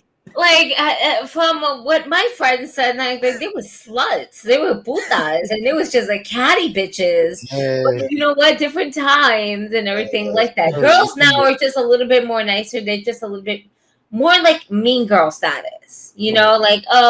Passive aggressive type bullshit. No, bitches back in the day were just straight up mean. I remember. We're going to the old boys' school. We out. Mean and putas. That's it. But then again, back in my day when I went to high school, we got into fights for looking at each other. Yeah. Who y'all was showing off for? There's no girls around. It don't matter. Why are you looking at me? What are you looking at me for? You glance at you glance at me, and then you run down the hall, you punch him in the face. That's what it was. That's the Bronx. Yeah. No, because that was Brooklyn too. That was and we're in Brooklyn yo, what the fuck? Get off me. Why are you fucking around with me? Oh, I was on if you could get fucked, get the fuck out of here. I was on the bus coming home today and somebody grazed my arm here, and I thought about chopping his arm off with a samurai sword. Grazed his arm hair. I understand the bus is only but so big, but there's no need for you to touch me. Said, no need for you. Yeah, he grazed it. I felt he repositioned the hair of my arm. and it's like, nah, that's a no, bro. You don't touch me. I might have to chop your arm off now. Your arm touch me. I need your arm. Alex, what part of New York are you from? Because maybe you don't understand all of this. Me? No, Yeah. I'm from Rockland County. Oh no, I've been there. That's like where I'm from. You know, people wave, they say good morning. You Yeah. know, they actually speak. People are nice. Yeah. Oh, where we grew up, shoot, good morning. What's so good about it? Huh? Morning, You know not a me? good one. You know me? Yeah, Yikes. that's what it is. Word. But, But we're really nice people to our core. Yeah. Yeah. I Yeah. saw something the other day, and it was so true. It was like West Coast people are like LA people are nice but not kind. New Yorkers are kind but not nice.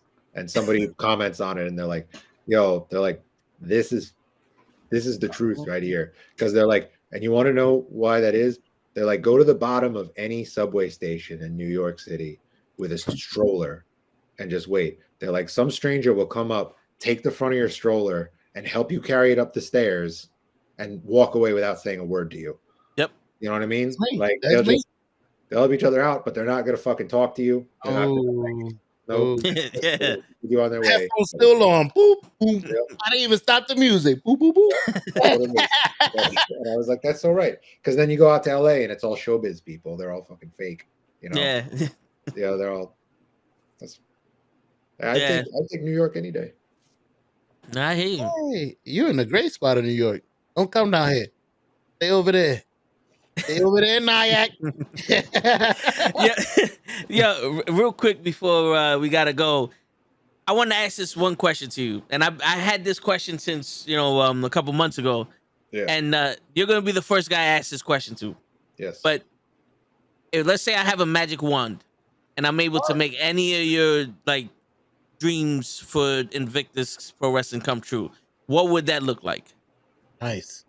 Oh wow, that is a good question. Mhm. I mean, my goal, my vision for Invictus is like, I'm not interested in like a TV deal or anything, because let's face it, like you're selling your soul at that point. Like, I don't want to, I think what it makes Invictus is that it's run by us, by the wrestlers, so I don't want to sell out, but I would really like to make it like a proper touring brand, like to be able to sell out consistently, to draw consistently, be able to run like, what GCW is doing right now. Yeah. I think that's awesome that they're able to go from city to city all over the country and pack houses and put on these bangers matches. That's what I want to do with Invictus. I want it to be where we can roll from New York to Philadelphia to Chicago, and just be able to, have a passionate fan base that follows us from place to place. I don't like what ECW was doing back in the day. That's what I was thinking. Yeah. Then again, if they come with the TV deal, Mr. Alex, you gotta take it. Oh, I know. No, it's easy for me to sit here, on my little webcam and off my shit, but I know, money. Mm-hmm. Let me see that. TV money. A lot of cereals. Would you ever consider doing something like a YouTube live show? We've considered it before. Like, the problem is that it's very difficult to do, like, because you're gonna have to do a taping where you get everyone together and then you're taping like multiple episodes in one go. So you have to really like play 4D chess with the booking to like make it all make sense, like in the full thing. And that's a long day for you're talking getting everyone together. Everyone has to wrestle multiple matches to make it all make sense. I think we could do it. I think it's like during the pandemic, there were a lot of indie promotions that were doing that that model, that approach. Like they would do a taping, a closed set taping, and then they'd air the episodes over time to have content to fill and put it out there. I think now that the pandemic has pretty much died down and that, people are, starting to go to shows again. I just don't know if it's like the best model economically, because, if you can sell tickets to one taping versus multiple live shows, you know what I mean? Yeah. But it's not something that I would, I would necessarily rule out. I think it would be really cool to do like a, I don't know, if over in New Japan, they have the G1 climax where it's like that, like the tournament. Yeah. It's like the 2-month long tournament where they, it's round robin style. So they got like the blocks and everyone in the block faces each other once. Like, I think it would be really cool to do a series like on that, but you do it with like people over here on the indies, and have them all do that and as like a taping and stuff. But it's an idea that I've entertained. No, it's a dope idea. Oh, that sounded excellent. Yeah. It's a lot better than what other people are doing. Some people seem like they're not even thinking no more. I'm not gonna name no names. Who, I was WWE? watching the same thing over and over and over. We do. I'm not being different, man. No, yeah, we do I a like Raw it. watch along, and it's like, holy shit. Again, Yeah. it's Drew McIntyre with the his sword. fucking sword, Hey, you see? the bendable sword. We're on the same page. That Bendable damn sword. sword breaking ropes. Listen, I'm just happy that we got Alexa Bliss back as Alexa Bliss. The fact that she came out with the doll, I'm like, we're still holding on to Lily? Why? Yeah. Why are we still holding on to Lily? Probably money. I'm pretty sure they're selling that Lily doll. They have to be, because at this point, in all honesty, it's just like, don't touch my doll. It's like, don't touch my teddy bear. I'll fuck you up. Don't touch my teddy bear. That's my teddy bear. You know what I mean? her therapist / voodoo expert said that as long as she has the doll with her, she could be normal. Allegedly. I mean, even though at the beginning of it, he says Lily is the problem, we must take her out of the equation. Word. That's how we started. Word. You and listen, Lily dumber must not be shit. one. Yeah. Oh man, that just all of it was just bad. And you know what's so sad? It was probably one of the greatest things they've ever had in WWE.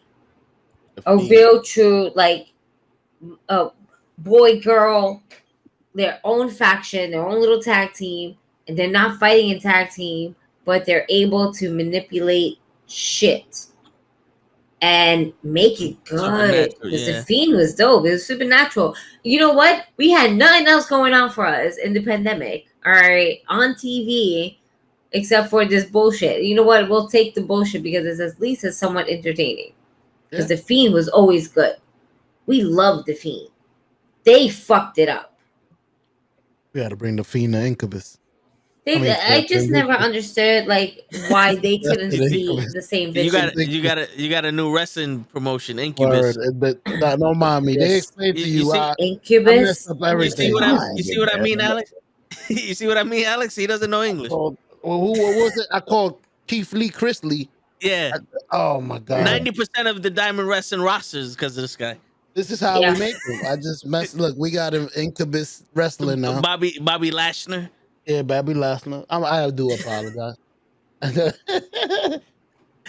Bro, it's that time. I do want to appreciate Mr. Alex your time. I want to say thank you very much for great. I know Toe is gonna send it off, but I personally want to say thank you. Absolutely. I would say if anything, go ahead and just promote everything that you can, Alex. Just everything where they can follow you on Instagram, Twitter. Next promo, next event for you. There's my billboard right there. Yeah. Thank you. You can follow us on Twitter at Invictus Pro WRE1, Facebook and Instagram. It's just at Invictus Pro Wrestling. Make sure to subscribe to our YouTube channel. We got some great free matches up there. Next event is going to be next Friday, May 20th at the Ridgefield Park Knights of Columbus, Ridgefield Park, New Jersey. It is TakeOver versus Shane Taylor Promotions, one night only. And it is going to be a phenomenal card, full of lots of action. You can find more information on that over on our social media pages. You can find the link to the tickets there as well.